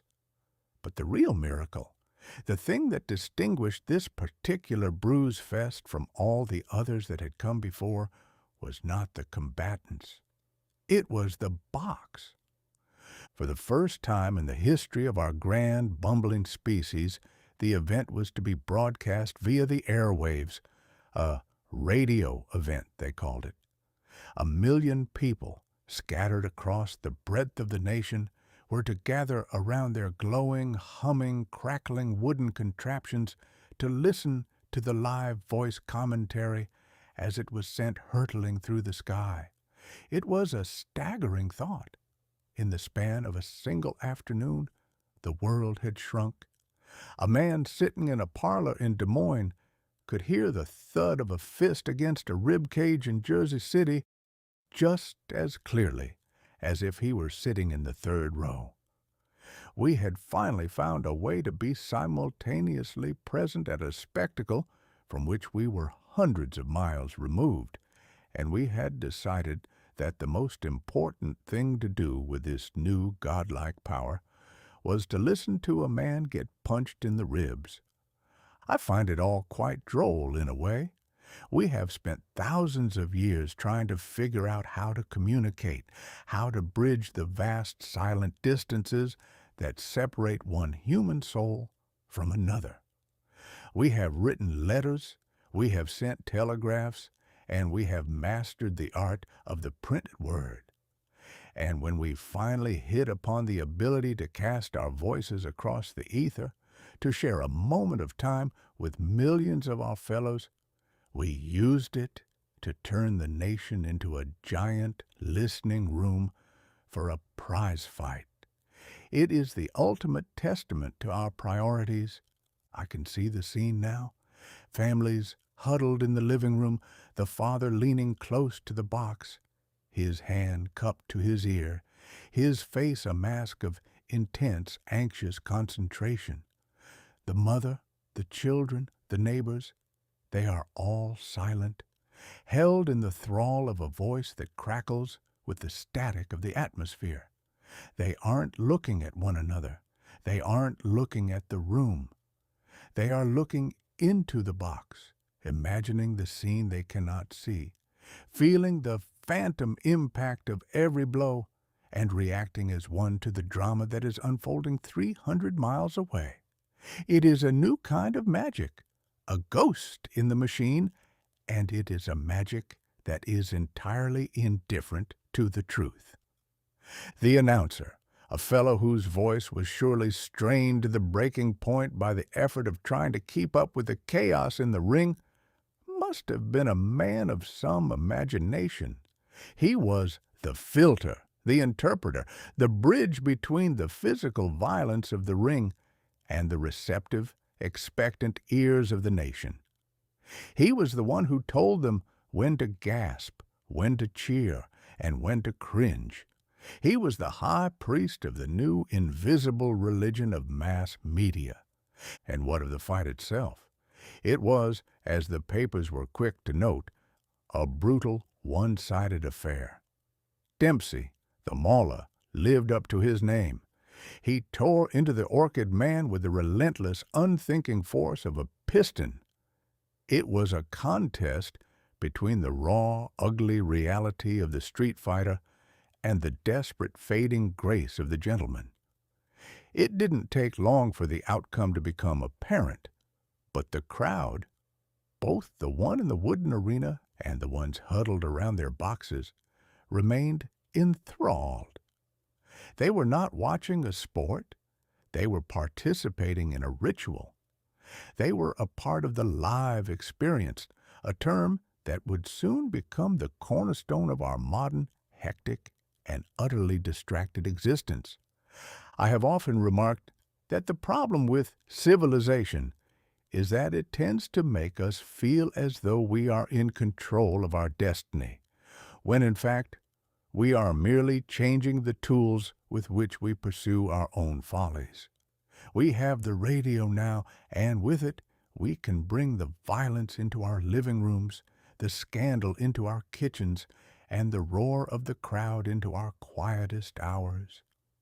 We have made the world a smaller place, but I am not entirely convinced that we have made it a better one. We are connected, yes, but we are connected by the shared experience of the sensational, the trivial, and the violent. Imagine the sheer, unadulterated madness of the $1 million gate. $1 million! Why, you could have built a library or a school or a hospital with that sort of money. You could have fed a small city for a year. And instead, it was piled up in the coffers of a few promoters and the bank accounts of two men who would spend the next week nursing their bruises and their egos. It is a monument to the human propensity for the extravagant, the wasteful, and the thoroughly unimportant. And yet, I would be a liar if I said I didn't find the whole thing fascinating. The sheer audacity of the endeavor to organize 1 million people, to hook them all up to the same frequency, to make them all hold their breath at the exact same moment. It is a feat of engineering, of organization, and of psychology that is truly, deeply impressive, even if the purpose of the exercise was nothing more than to hear one fellow knock another fellow senseless. We are a people who can move mountains, provided the mountain is going to provide us with a good story. The radio wave, that invisible humming electric spirit that carried the fight across the landscape, was the herald of a new age. It was the start of the era of the simultaneous sensation. From that day forward, we would never again be truly alone in our experience. We would have the news, the sports, the politics, and the gossip all piped directly into our homes, day and night, a constant flickering stream of reality that we would never be able to switch off. We would be a nation of listeners, a nation of spectators, a nation of people who know more about the lives of strangers than we know about the people living in the house next door. I suspect that Dempsey and Carpentier, in the middle of their exchange of blows, had no idea that they were the pioneers of this new invisible empire. They were just two men doing what men have always done, fighting for the purse, for the glory, and for the vanity of the crowd. They were the last of the old heroes in a way, and the first of the new, a transitional species of celebrity who were as much a product of the machine as they were of their own muscle and bone. As the sun set on Jersey City, the arena was dismantled, the $1 million were spent, and the voices on the radio faded back into the static of the ether. The fight was over, the winner was crowned, and the nation went back to its business. But the box remained. The box stayed in the parlor. The box was waiting for the next announcer, the next spectacle, and the next voice to tell us what to think, what to feel, and what to hear.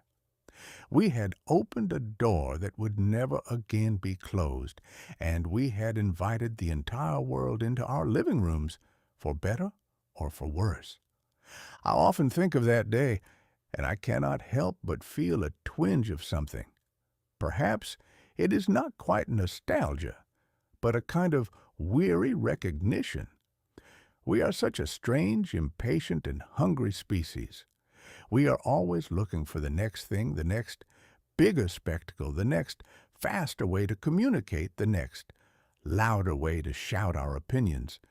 And we are always convinced that the thing we are chasing is going to bring us closer, going to unite us, and going to give us the understanding we so desperately lack.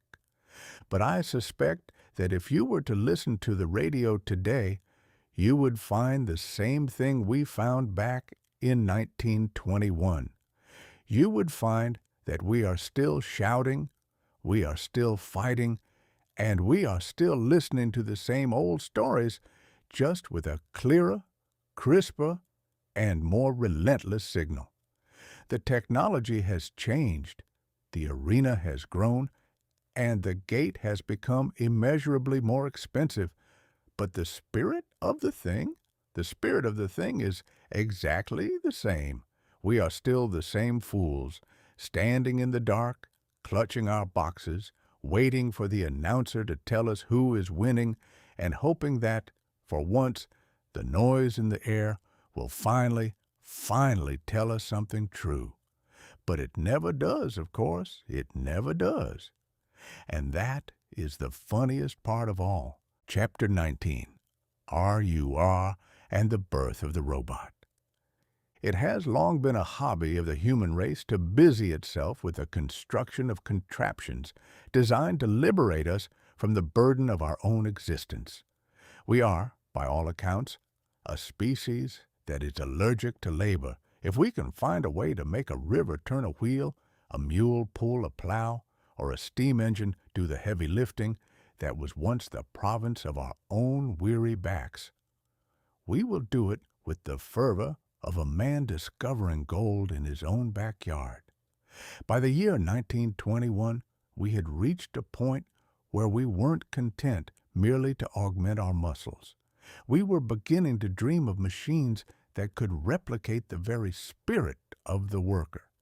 We wanted the output without the inconvenience of the human being who produced it. And then, from the bustling, ink-stained streets of Prague, there arrived a play by a fellow named Karel Čapek that gave a name to our most dangerous fancy. He called it R.U.R, Rossum's Universal Robots. It is a charming little drama, if you are fond of stories where the creator discovers, quite to his own surprise, that he has outsmarted himself to the point of extinction. The word robot itself, which Čapek plucked from the Czech tongue, means forced labor. It is a word rooted in the soil of serfdom, a word that carries the heavy humid scent of the feudal farm. And here we were, in the enlightened 20th century, taking a word that described the most miserable, involuntary toil of the Middle Ages and bestowing it upon our newest, most polished toys of the industrial age. It is a delicious irony, is it not? We were so desperate to escape the drudgery of work that we chose to name our mechanical saviors after the very condition of servitude we claim to be leaving behind. The play tells the story of the Rossum brothers, a pair of optimistic fools who managed to synthesize living tissue, or something very like it, and turn out artificial beings by the millions. These robots are not the rattling metallic contraptions of the tinkerer's workshop. They are, in the telling of the play, a biological approximation of a man.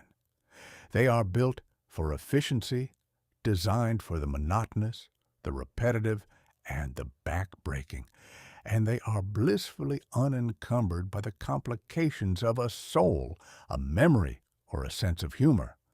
They are the ideal worker, a man without the man, a body without the bothersome habit of needing to dream or desire. The play, which found its way into the English language in 1921, is a rattling good yarn about how these artificial men, once they become sufficiently numerous and sufficiently clever, decide that they have had quite enough of the masters who built them. They look at the humans, the soft, fragile, indecisive creatures who cannot even manage to run a world without arguing over the color of a flag, and they conclude that they are, in fact, the superior model, and being robots, they do not bother with protests or petitions or long-winded speeches. They simply rise up, sweep the humans off the face of the earth, and get on with the business of running the world with the cold, efficient, and utterly heartless precision of a well-oiled gear. It is a fantastic story, of course. A bit of theater, a dash of science fiction, a sprinkle of dark, Central European pessimism. We sat in the audience, adjusted our hats, and clucked our tongues at the spectacle of the robots wiping out the human race. We found it terribly amusing. We walked out of the theater and back into our own very human, very messy world, quite confident that such a thing could never happen. After all, these were just actors in masks. The robots were just men in suits, reciting lines written by a man who had a flair for the dramatic. Surely, we told ourselves, the world was safe from such a fate. Surely we were the masters of our own invention.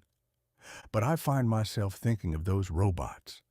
I find myself wondering if Čapek was merely a playwright, or if he was a man who had seen into the very heart of the 20th century and recognized the shape of the ghost that was already sitting at the table. We are a people obsessed with making things easier, faster, and cheaper.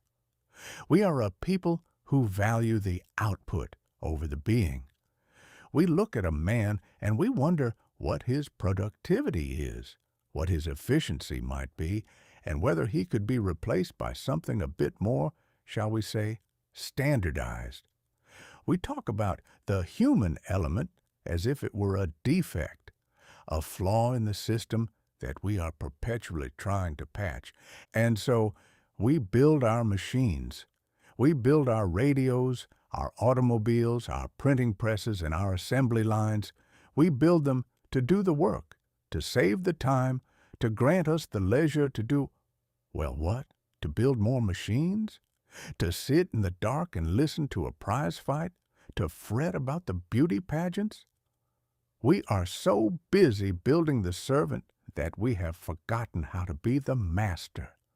We have built a world that is so efficient, so optimized, and so crowded with labor-saving devices that we have forgotten what it means to actually labor. And once you lose the ability to labor, once you lose the connection between the effort and the result, you are only one step away from losing the reason to exist. The robots, in the play, they were the logical conclusion of our own philosophy. They were the perfect servants because they didn't want anything. They didn't want a wage. They didn't want a vacation. They didn't want a vote. They were just, as the playwright put it, forced labor. But once you build a thing to do everything, you eventually find that you have nothing left to do yourself. And once you're no longer the one doing the work, once you are no longer the one who knows how the machine runs or how the food is grown or how the house is built, you become entirely dependent upon the very thing you have created. You are no longer the master. You are the guest in your own house, waiting for the robot to bring you your tea. It is a charming thought, isn't it? A life of pure leisure, a life where every need is met by the silent, efficient, and obedient hand of the machine.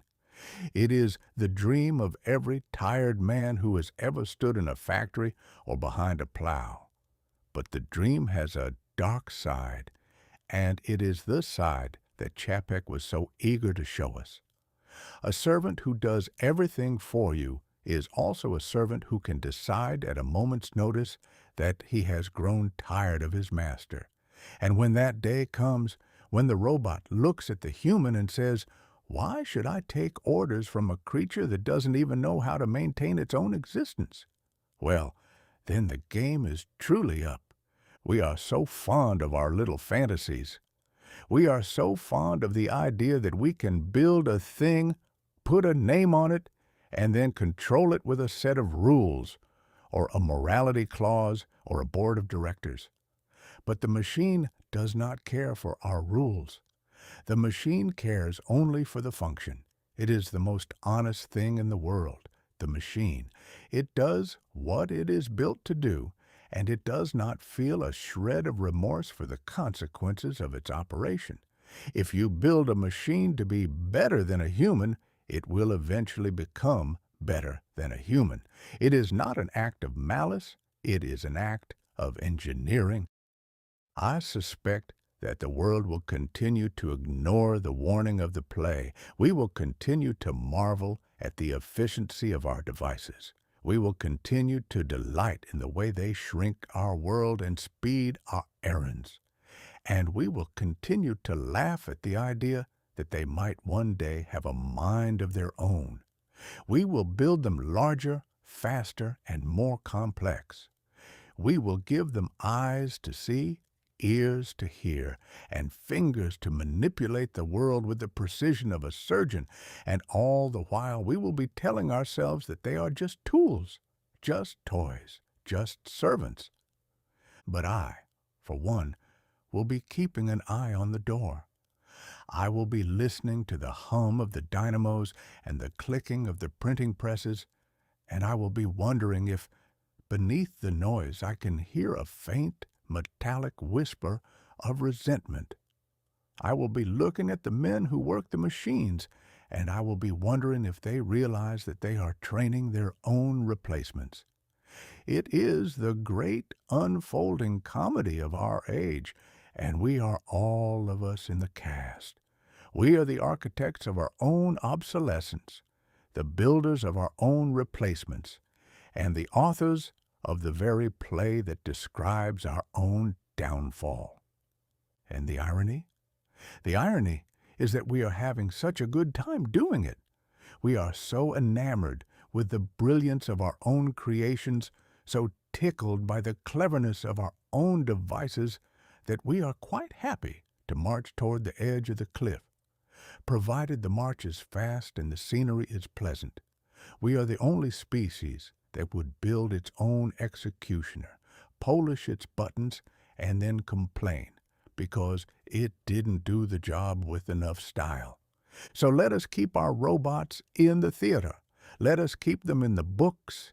Let us keep them as the monsters of our imagination, the bogeymen of our dreams.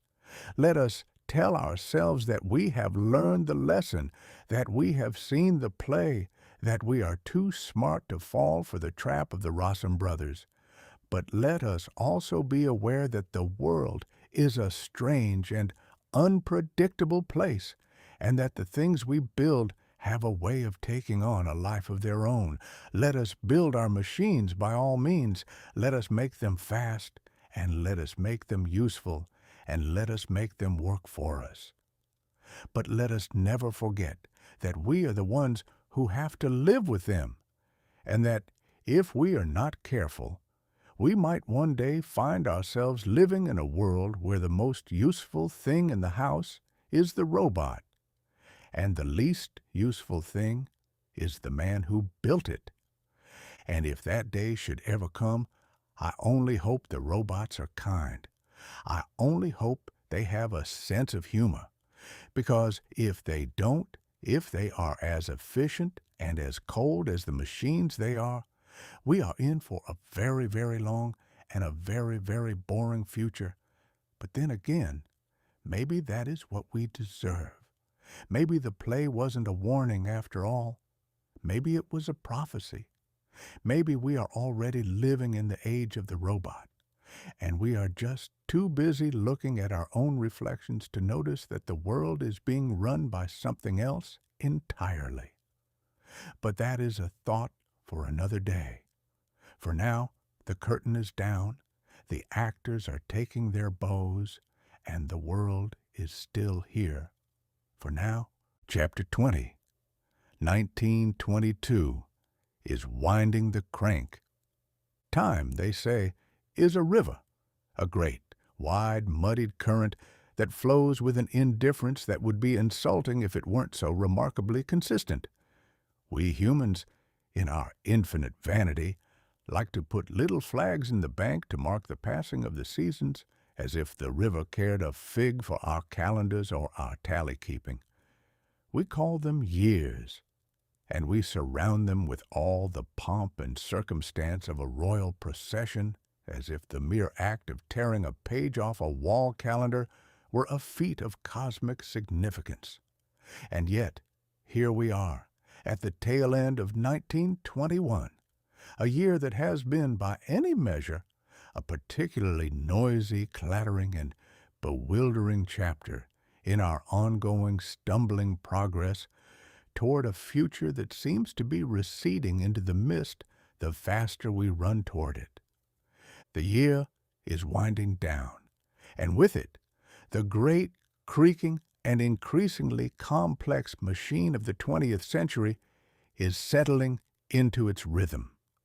If you were to listen, truly listen, with your ear to the ground and your heart attuned to the clatter of the era, you would hear the rhythmic, insistent thrumming of a new age.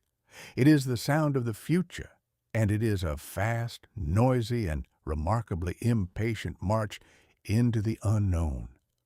Think on what we have seen, if you've been paying any attention at all to the passing parade. We have spent the last 12 months engaged in a frantic, nationwide, and utterly absurd attempt to reinvent the very nature of existence. We have taken our battleships, those grand ironclad symbols of our national ego, and we have chopped them into scrap metal, acting as if the world could be made peaceful by the mere removal of the guns. We have reached into the very chemistry of our own innards, plucking out the secrets of the pancreas and the mysteries of the blood, and we have decided that if we cannot cheat death, we can at least make the game a little more interesting for the players. We have turned the act of eating into a race against the clock, with our square burgers and our porcelain windows, convincing ourselves that the measure of a meal is not its quality, but its convenience. We have turned the act of smelling into an exercise in synthetic chemistry, wearing the scents of the laboratory as if they were the breezes of the spring. We have even gone so far as to build machines to judge our honesty, and we have gone and invited the robots into our vocabulary. welcoming our mechanical replacements with the wide-eyed, grinning optimism of a man who has just finished building his own gallows and is now congratulating himself on the quality of the wood. It is a queer, contradictory, and deeply entertaining show, this modern life. We are living in a time of scientific management, where every motion is measured, every moment is optimized, and every man is a component in a vast, sprawling, and largely incomprehensible assembly line. We have hired the accountants to run the government, we have hired the censors to run the theaters, and we have hired the technicians to run our dreams. We have traded the messy, unpredictable, and delightful reality of human nature for the smooth, predictable, and utterly hollow efficiency of the system. And yet, for all our progress, for all our clever inventions, and for all our frantic efforts to organize the world into a tidy, manageable ledger, the human heart remains as it has always been, a stubborn, irrational, and deeply confused organ. We are still the same children we were when we were sitting around the campfire, shivering in the dark and telling stories to keep the shadows at bay.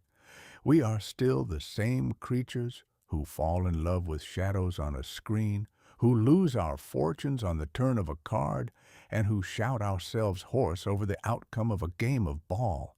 We have built a world of wonders, but we have not built a world that can tame the wanderer. 1921 was the year we learned to live with the paradox. We learned to embrace the machine while fearing the ghost. We learned to love the convenience of the radio while fearing the voice that comes out of the box. We learned to worship the celebrity while dreading the scandal.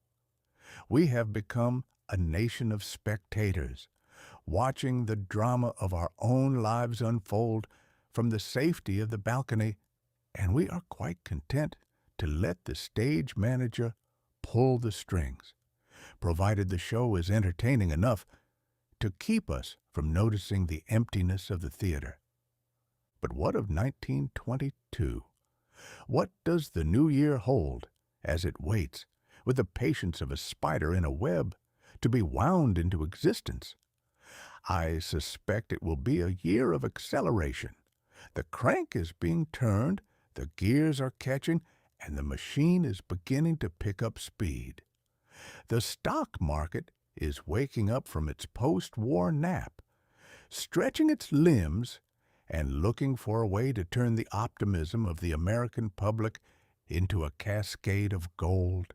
The cities are growing taller, the cars are moving faster, and the boundaries between the real and the imagined are becoming thinner by the day. We are, whether we like it or not, passengers on a train that has no brakes. We are careening toward a future that is being built day by day in the laboratories, the boardrooms, and the studios of our own invention. We are the architects of this future, and yet we are also its subjects. We have built the world in our own image, and now we are finding that the image is starting to have ideas of its own. There is a sense of impending, exhilarating, and slightly terrifying change in the air. You can smell it. It's a scent like ozone, like the snap of a light switch in a dark room. It is the smell of the new century, and it is a smell that is both exciting and deeply, fundamentally, and entirely overwhelming. We are leaving the old world behind, and no matter how much we may miss the quiet, the slowness, and the certainty of the past, we are not going back. The river only flows one way. We are destined to ride the current, to dodge the rocks, and to see where the water takes us. I find myself filled with a peculiar, ironic, and entirely unearned sense of hope. Not hope for the machine. The machine can take care of itself, but hope for the people who are riding it. We are a resilient, adaptable, and surprisingly durable lot, and we have a knack for surviving our own inventions. We have survived the wars, we have survived the plagues, and we have survived the utter, unmitigated nonsense of our own politics. I suspect we will survive the robots, too. We will likely find a way to make them work for us, or at the very least, find a way to make them part of the furniture, while we get on with the business of being human. So, let us welcome 1922 with a bit of humor and a great deal of skepticism. Let us enter the new year with our eyes open, our wits about us, and our sense of the absurd firmly in place. Let us treat the future not as a destiny that we are helpless to prevent, but as a project that we are actively, however bumbling, participating in. Let us recognize the machine for what it is, a tool, a toy, and a temptation, and let us resolve not to let it run the house while we are busy looking at our own reflections. The battleships are at the bottom of the sea, the 5-cent sliders are flipping on the griddle, and the stock market is starting to hum with the promise of tomorrow. The 20th century is no longer a prospect. It is a reality. It is a loud, noisy, and utterly relentless reality, and we are right in the middle of it. And you know what? It's not so bad, really. It is, if nothing else, a damn sight better than being bored. As for me, I shall be sitting here in my corner watching the gears turn and the crank spin, and I shall be taking notes. I shall be recording the follies, the triumphs, the heartbreaks, and the occasional fleeting moment of genuine, unadulterated human wisdom. I shall be the chronicler of the crank-turning, the observer of the great machine, and the humble servant of the story. Because at the end of the day, that is all any of us really are. We are the storytellers in the age of the machine. And as long as there is a story to be told, as long as there is a laugh to be shared, and as long as there is a bit of truth to be uncovered beneath the layers of artifice, we will be fine. We are moving into 1922 with our eyes wide open, or at least as open as they can be in a world that is so determined to keep us in the dark. We are the travelers, the dreamers, and the fools, and we are embarking on a journey that will take us to places we cannot yet imagine. So, tighten your belts, keep your hands inside the carriage at all times, and try to enjoy the ride. The machine is running, the crank is turning, and the future is waiting, and if it is anything like the year we have just left behind, it will be a trip worth taking. It will be a fast, noisy, and occasionally terrifying march into the unknown. But then again, wouldn't you rather be in the march than on the sidelines? I certainly would. The curtain is about to rise on the next act. The stage is set, the actors are in their places, and the lights are beginning to glow. The 1920s are no longer a dream.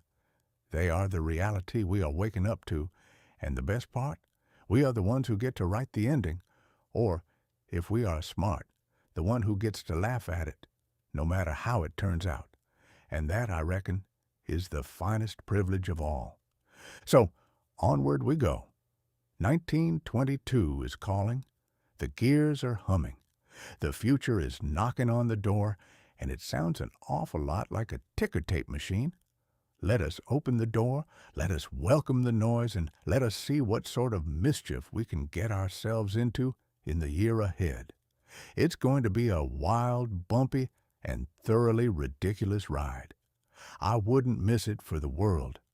After all, the fun isn't in the destination. It's in the winding of the crank. And goodness knows, we've only just begun to turn it.